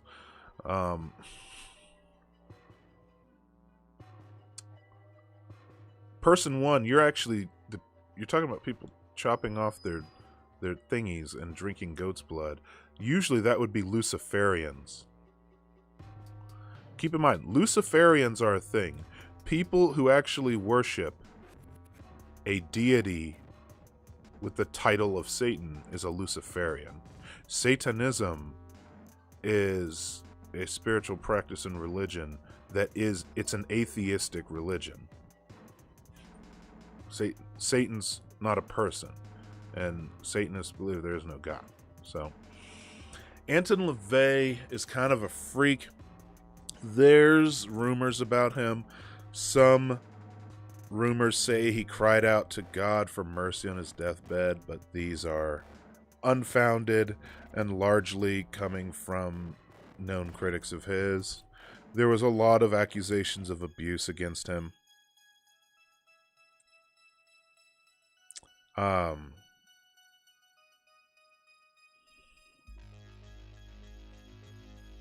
Thank you, Birchalac. I was just trying to pull one up on the YouTubes. Why is everything running so slow all of a sudden?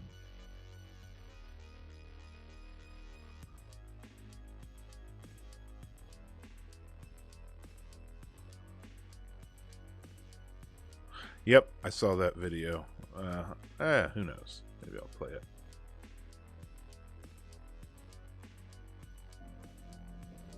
Ooh. Loud.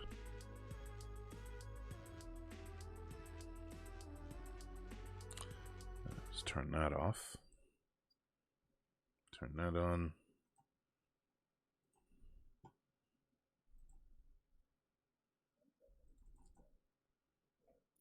Right, so...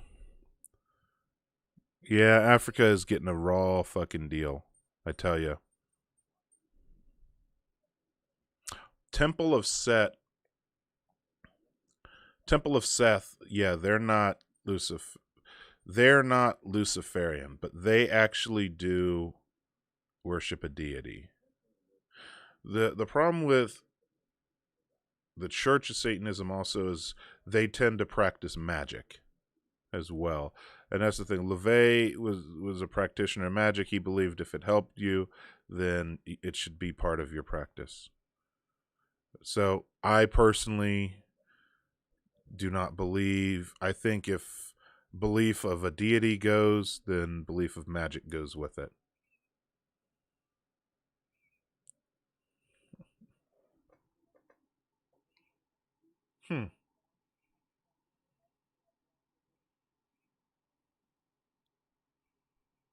That, guys, this is badass. I'll turn it up.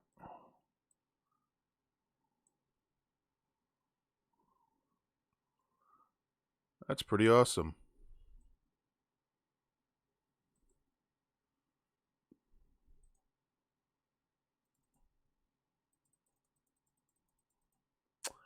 Yeah.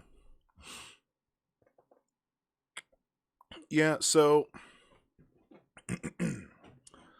there are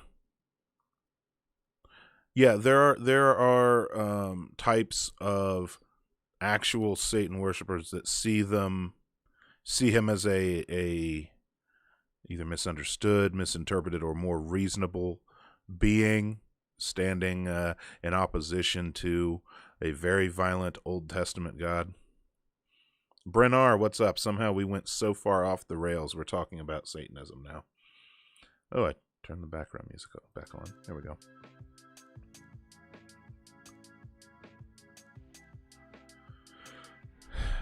Yeah, the sacred fire. That's Zoroastrianism. That's awesome, y'all. So there's also a great article on the recommended reading when we're talking about reparations. It's a great article by Ta-Nehisi Coates. Wrote a pretty popular article in June of 2014. A hereditary religion. That's really wild, Birchelac. That's not something, you think about too often.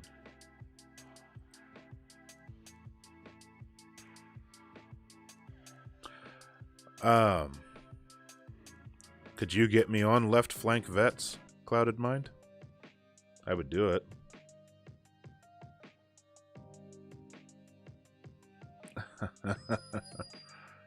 You hear my dog crying? I think it's time to give the Twitch audience an ad. Well, if you want to find something of mine to share with them that you think will win them over, and you think you can put a bug in their ear, I'm always happy to come on. I usually don't say no to any opportunity to chat, do some mutual aid, lecture you hard. Mitt Nerd, welcome. Hey, listen, everyone. I'm going to take a break, but take a second to go over to MittNerd36 on Twitch and drop a follow. Makes excellent original music, an incredible pianist and musician. I'm going to take a few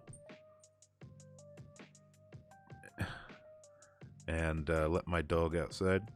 I'm on... Yeah, have them email me. My email's on the screen. So, yeah, have them email me.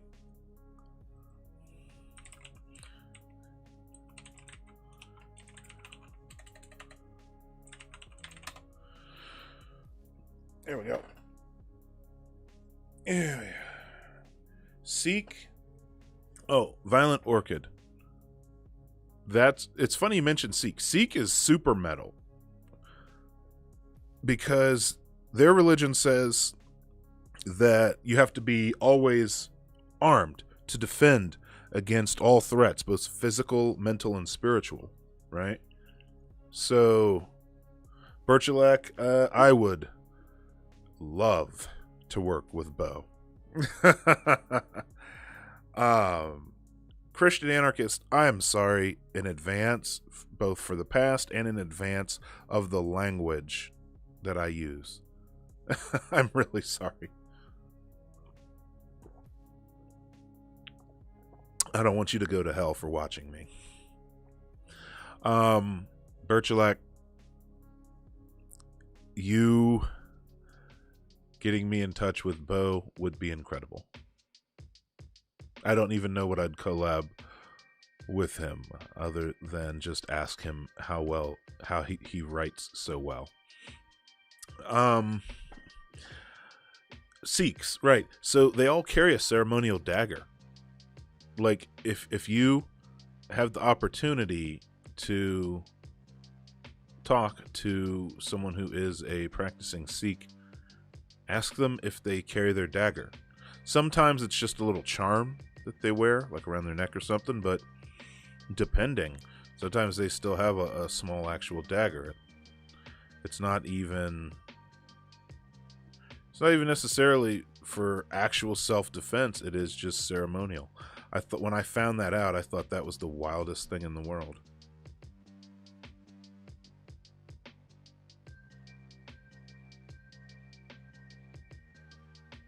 I think they make necklace ones now so that they can get through airports and stuff, where it's really just a small charm necklace.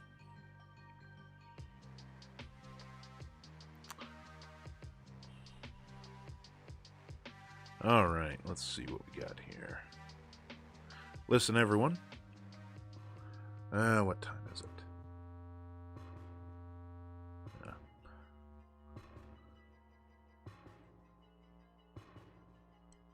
Yeah, so definitely what I'm going to do to at least make sure that this is somewhat related to the lecture topic, I'm going to link some articles in chat here related to reparations that I think would be a great read.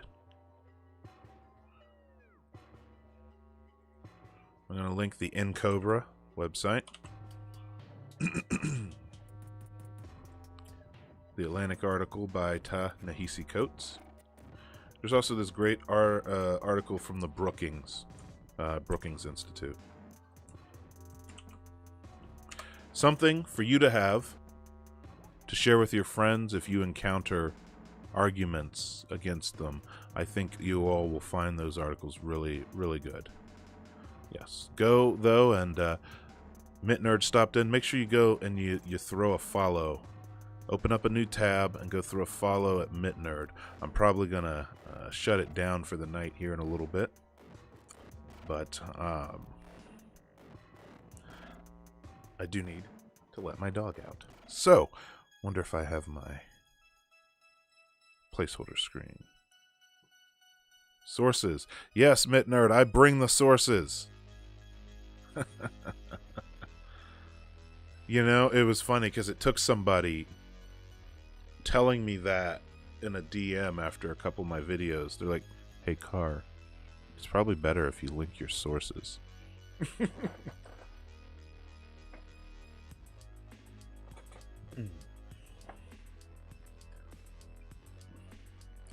All right. Where's my big ugly BRB screen?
right, so we're back.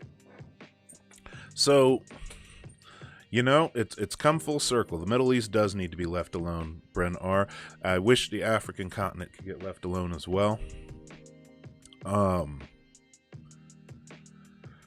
You know, yeah, I'm not going to expect a reduction in the imperialism from the Biden administration, and I think we'd be remiss if we were to expect any kind of reduction in imperialism. I don't see that happening. It's just, I just don't see that in the cards. I really don't. Yeah. That being said, I'm not a crazy pessimist, but you know, I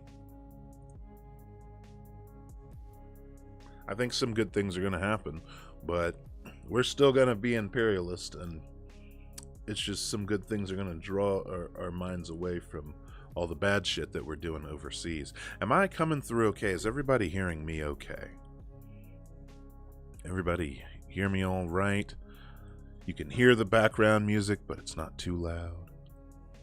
I don't know. Can you hear the background music?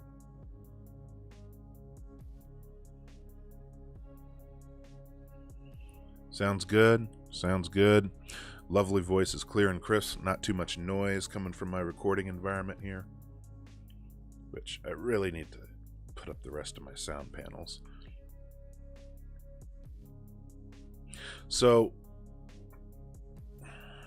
I should really also change the discussion subject, since we're talking about other stuff.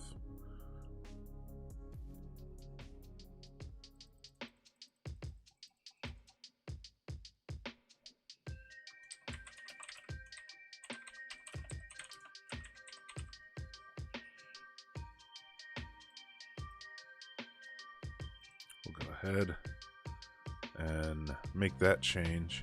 Wait, why is there a chat there?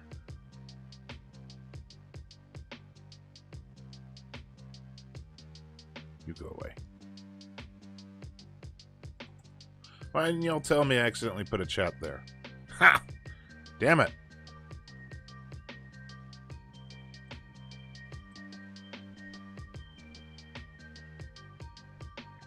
Balance is solid. All right, so here's the thing. You know, let's talk about Biden. We're not going to see anything revolutionary. Do I think he's gonna? Seems like he's at least big on undoing the absolute worst elements of Trump's administration, so that's good.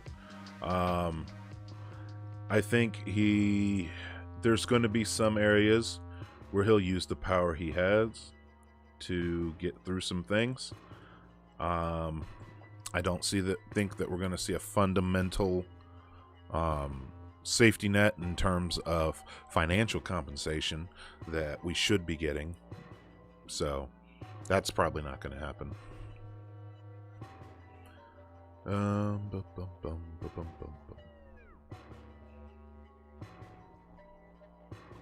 Well, let's be careful to not personify our movement. You know, that's the worst thing you can do. You never want to personify your movement. What Bernie stands for, everything that Bernie was trying to do, it still exists out there, and every single one of us. He's just the elected official that was helping to get the attention.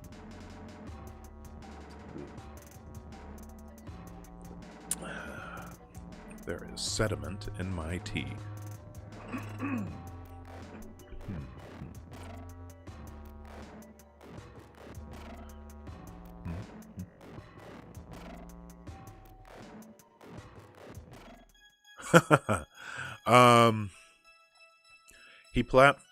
His platform included a federal police reform, so something at the national level.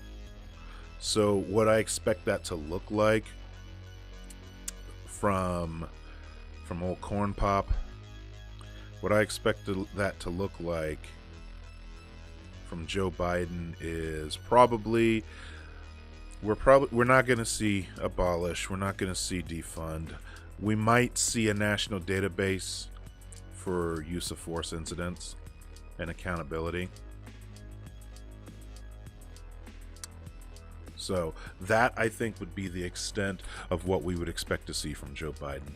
I know he campaigned on law enforcement and prison reform. Do I think he'll be friendly to decriminalization of narcotics movements? Yes. I think he'll be a little more amenable to those. But again, he's not going to do something that doesn't already have very wide support throughout the country, is the best way that I would put it. Does that make sense? I hope that makes sense.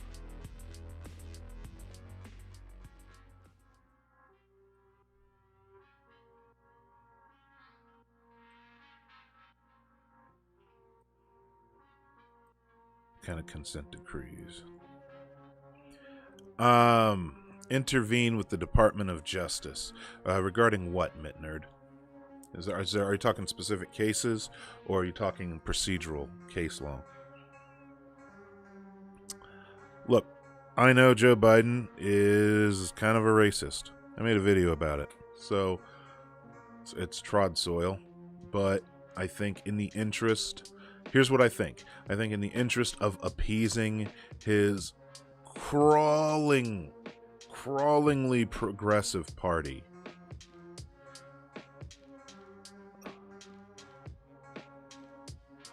you know, I think some things will actually see some progress, but very few. For instance, we spent a couple hours talking about reparations. I don't know how much of that we're going to see gain much ground with this administration. I mean, he wanted to give more money to the police, so...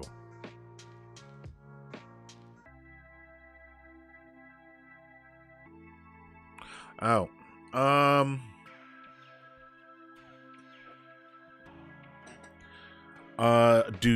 so are you asking Mitnerd if he's going to reinstate some of Obama's consent decrees? I think Biden right now seems to be carrying himself on sort of the Trump cure kind of kick.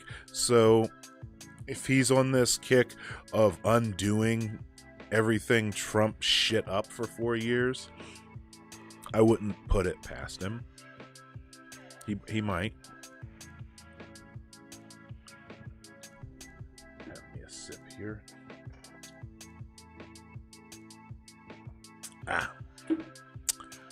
So I wouldn't put it past him.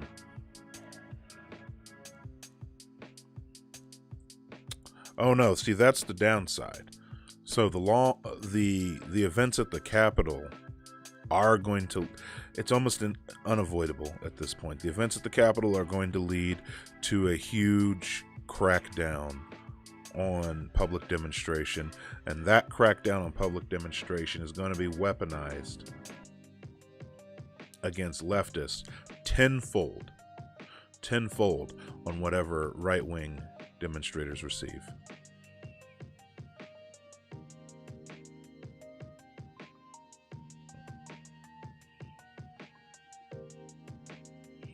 Listen, I'm still going in with low expectations, clouded mind. I don't expect a whole lot from him. Half of this stuff I think he's going to sit on, maybe hoping for a second term to throw in some bigger shit on his way out. Like, I say this is just a prediction. I think he might lean into some of the decrim talk, but that could be term 2. Right now, he's made it very clear that what he's interested in is undoing Trump. not even necessarily addressing too many of the systemic issues that led to Trump or the systemic issues that Trump exacerbated. Literally right now, and we gotta be honest, he's been in there a week. He's been in there 4 days. Wait, what am I saying? He's been in there 2 days. Damn, y'all. Let the man work. Yeah, he's got a party leaning on him. He's got some slightly more progressive-minded people in a party leaning on him. The last 2 days... The last 2 days have been a hell of a month. That's why... Listen. I don't know if any of you here watch my YouTube channel. Birchalack, I know you do. But, it feels like I uploaded my first video in May of 2020, and it feels like it was a decade ago. It really does. I uploaded a video in May of 2020 about the city of Cincinnati, where I live, circa 2001, and I'm just like, what happened? What happened since then?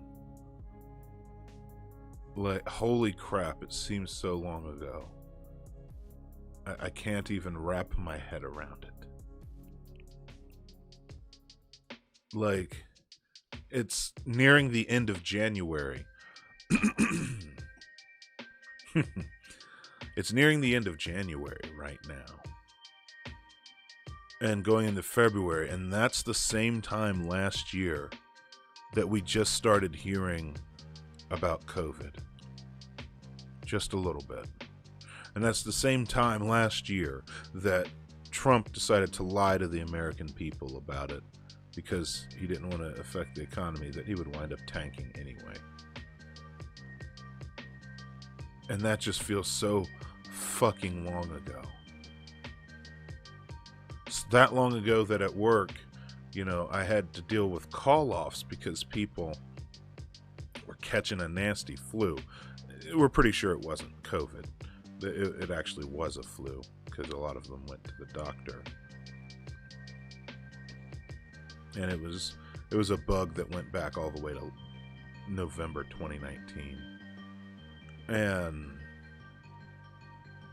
I just remember all of that stuff, and it feels, since we literally changed all of society over the course of 1 year. You know, I read an article that said that movies that come out post-COVID are going to feel extremely old or look like science fiction. The fact of the matter is that society has changed. So you watch a movie and you see people sitting in a or walking around a cafe with no mask on. That's going to feel weird. So either everything is turning into a sort of surrealist fiction if they don't want to shoot it that way, or if they want things to be realistic for modern day society, then the stuff that comes out and the TV shows and the sitcoms, the slice of life programming, needs to include social distancing and masks and, you know, corpses. But on the other hand, I'm told countries that handled it better than us are pretty much back to brunch.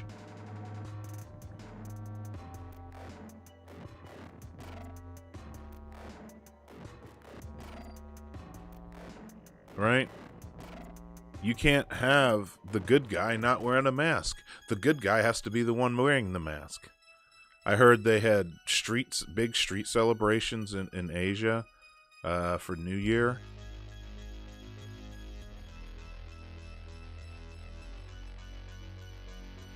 Masks. Yeah, nerd. So they it's weird. It's surreal that you will see this programming, shows they're still making,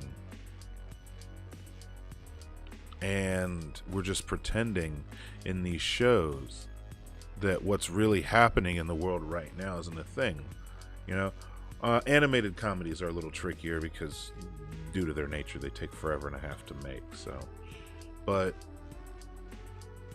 live shows and sitcoms. So what is the responsibility in media? Do we display the ideal, or do we show people, display the ideals and show people what they'd like to see? Do people want to turn the sitcom on and see people not wearing masks, not having to social distance, being able to eat hand-prepared food again off of food trucks? Or do people want to see the reality? They want gritty, they want reality. Do they want to see people walking around in the grocery store with masks on and standing 6 feet apart? Perfect example, Christian anarchist. Friends all but failed to mention entirely 9/11, despite being about a group of people living in New York City. How does it depend, Sodoro? Don't mind me, I'm just going to eat a cracker.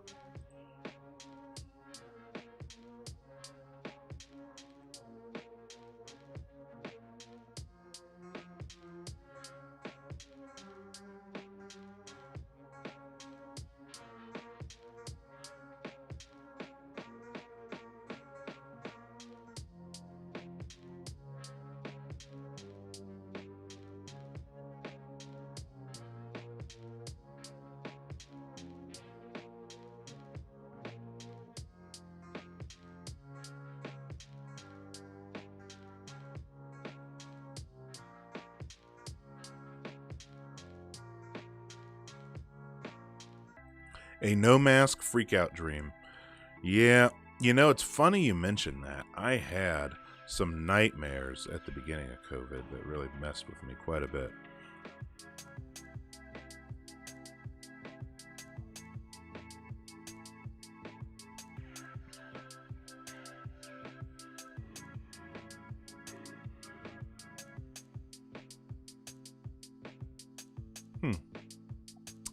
There's a whole mask culture in Japan.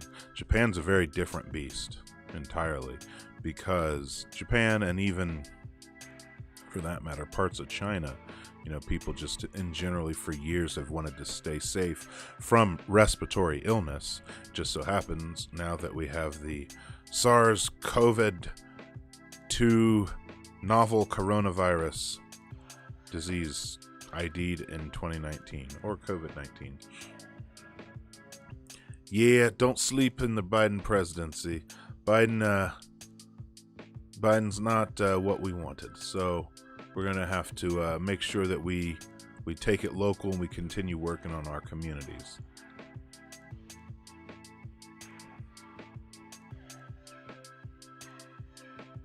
Hey, listen, you're not going to hear me. No one will ever hear any complaints from me about masks.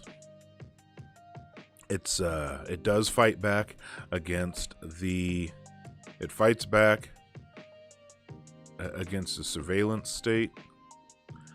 It also, more importantly than that, I work in the service industry. So where I'm at, I have to interact with customers, and I don't have to force a smile anymore. You have no idea how much I hated doing that. I hate everything about it. Why does somebody need to see my teeth to feel comfortable enough with me helping them with what they need help with? Why does it make them so uncomfortable if I'm not smiling, even despite having job expertise? And have your bosses browbeat you all the time for not smiling?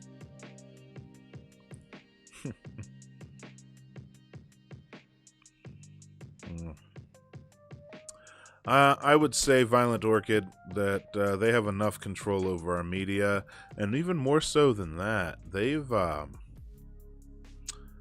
lot a lot of us in America have gotten brainwashed at an extremely young age.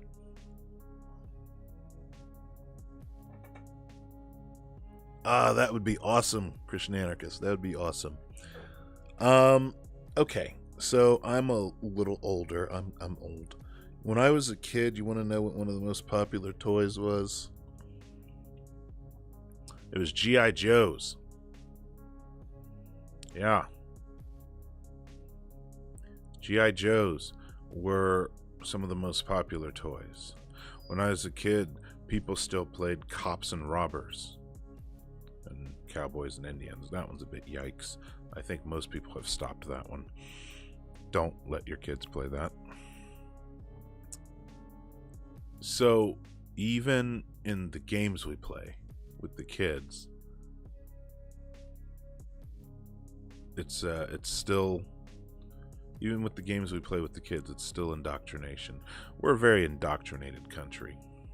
Look at how hard it is. Look at how difficult it is just to teach somebody what socialism is. But they don't get it. They don't want to get it.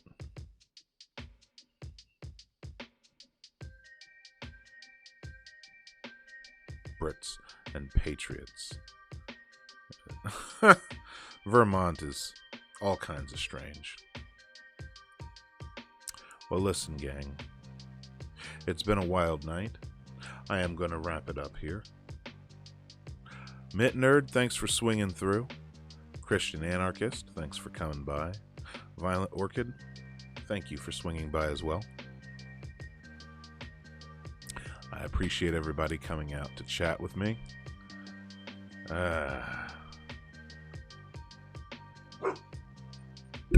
Hey, shut the hell up.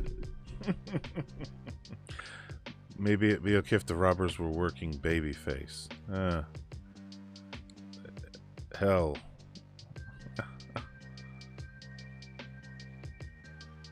Wait. People said you weren't actually vets because you're anti-war. That is dumb.